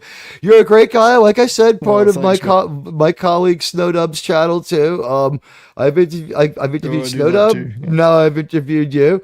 Guys, I can't thank you enough. I'd be on the air too long. This show has to stay just about 2 hours to be approachable by everyone else. But what I can do really quickly before I go is say, saving Star Trek and the Teags Intense Talk Show, the Boobalicious show that everyone loves and whose name that no one can hate. I think even the Botmaster probably doesn't. Well, maybe he wants them for himself. The anagram for the name of my show. But you know what? Let's finish this poll. Everybody's favorite band from Queens turns out to be Kiss. You and I would have voted for the Ramones. Cindy deserved it. Cindy deserved to be on there, though. Oh, I don't have nothing against the others, but the Ramones being Run DMC is more groundbreaking surprises me. that people think, but Run DMC introduces a whole genre, and the Ramones only introduce a very specific subgenre of rock and roll. Is that what it is? I've got some extremely deep trivia about Cyndi Lauper. Her A&R guy who basically guided and launched her career is a guy called Steve Broughton. He's an English guy, and he was in one of my favorite bands of the 1970s that no one will have heard of. They were called City Boy, and they had a big hit with 5705 as the song. But they had great albums. He's a brilliant guitar player, but that wasn't getting anywhere after a few years. So he packed it and became an A&R guy, and he's basically responsible for her career in records and all. He wrote some of her stuff as well, whatever. So deep trivia there. But he was in one of my favorite bands of the 70s, City Boy. That is some deep chat. So listen, saving Star Trek and Krimlon, thank you again. Another super sticker for $1.49. Mm-hmm. We really are kind of sticking it to this bastard who thought that he was going to root our show. I thank you, and I thank you for standing up. I thank all of you for being here. Admiral Teague Show is brought to you by my good friend, that 70s rock fan, whose channel I hope you join. Thanks for having me. By viewers like Krimlon, Radioactive, Mr. House Party 6 to a high extent, Miskatonic Madman, and Krimlon. Thank you, Krimlon, so much. Krimlon with two $20 super chats. I might have lost chat here. Holy smoke. Thank you so much. I really appreciate it. And boy, did we work that Botmaster. Buddy, your wife's going to have to work overtime to earn you the money to launch another attack on my fucking channel, loser. It's a good thing I knew not to... these attacks have been coming at me like the kitchen sink. So one thing I made sure not to do is just don't turn on AdSense. And now tomorrow I have to waste 90 more minutes of my wife reporting this to YouTube so that they make sure that they know I disdain and hate it. But guys, thank you for your love and power. And you know what? We will do something with everybody. We're going to get another chance for everybody to view the end of 1923. Stop sharing copyrighted material, said the AI bots. And thank you so much for being here, buddy. Everybody deserves Sydney, sweetie. I hope you had a blast. Did you? I hope the 300 people didn't intimidate. You were all right? You weren't. I'm a natural at this shit. I've had a life of public speaking and other stuff, and I can just turn up in front of people. I don't care.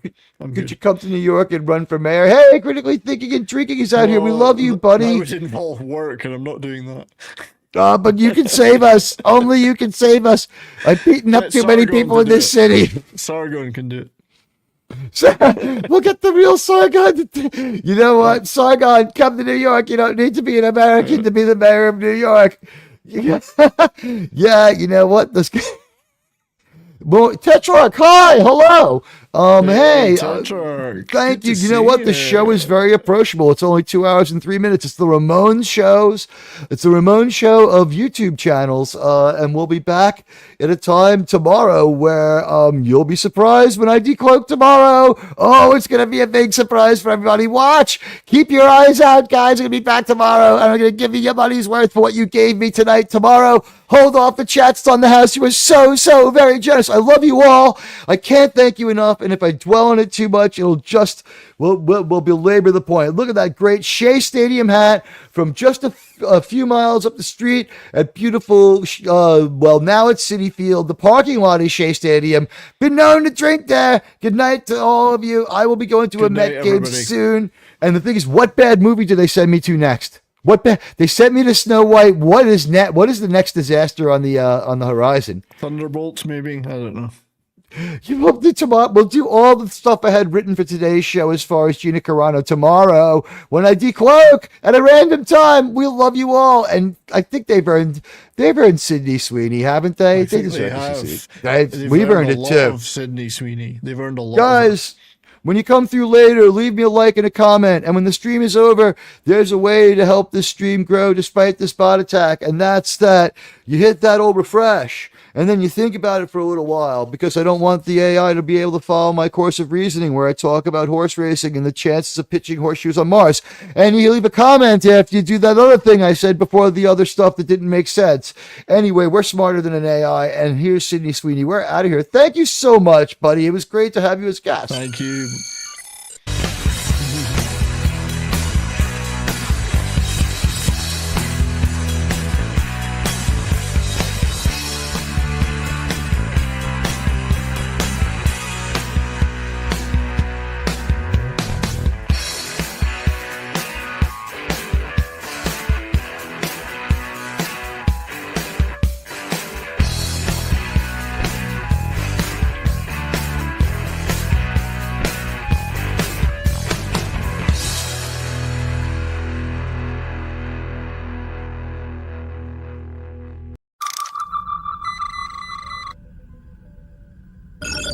Incoming transmission. Welcome to Saving Star Trek, a show talking about one of my favorite shows, Enterprise. I am Linda Park. I play Hoshi Sato and also Empress Sato. So enjoy this show. I love that it's finding a whole new life on the streaming services. And you better hit that like button or Empress Sato will not be happy. I mean, she could make a storm happen, and she could really make your life hard. Anyways, enjoy the show, hit that like button, and thank you for being a fan of Enterprise.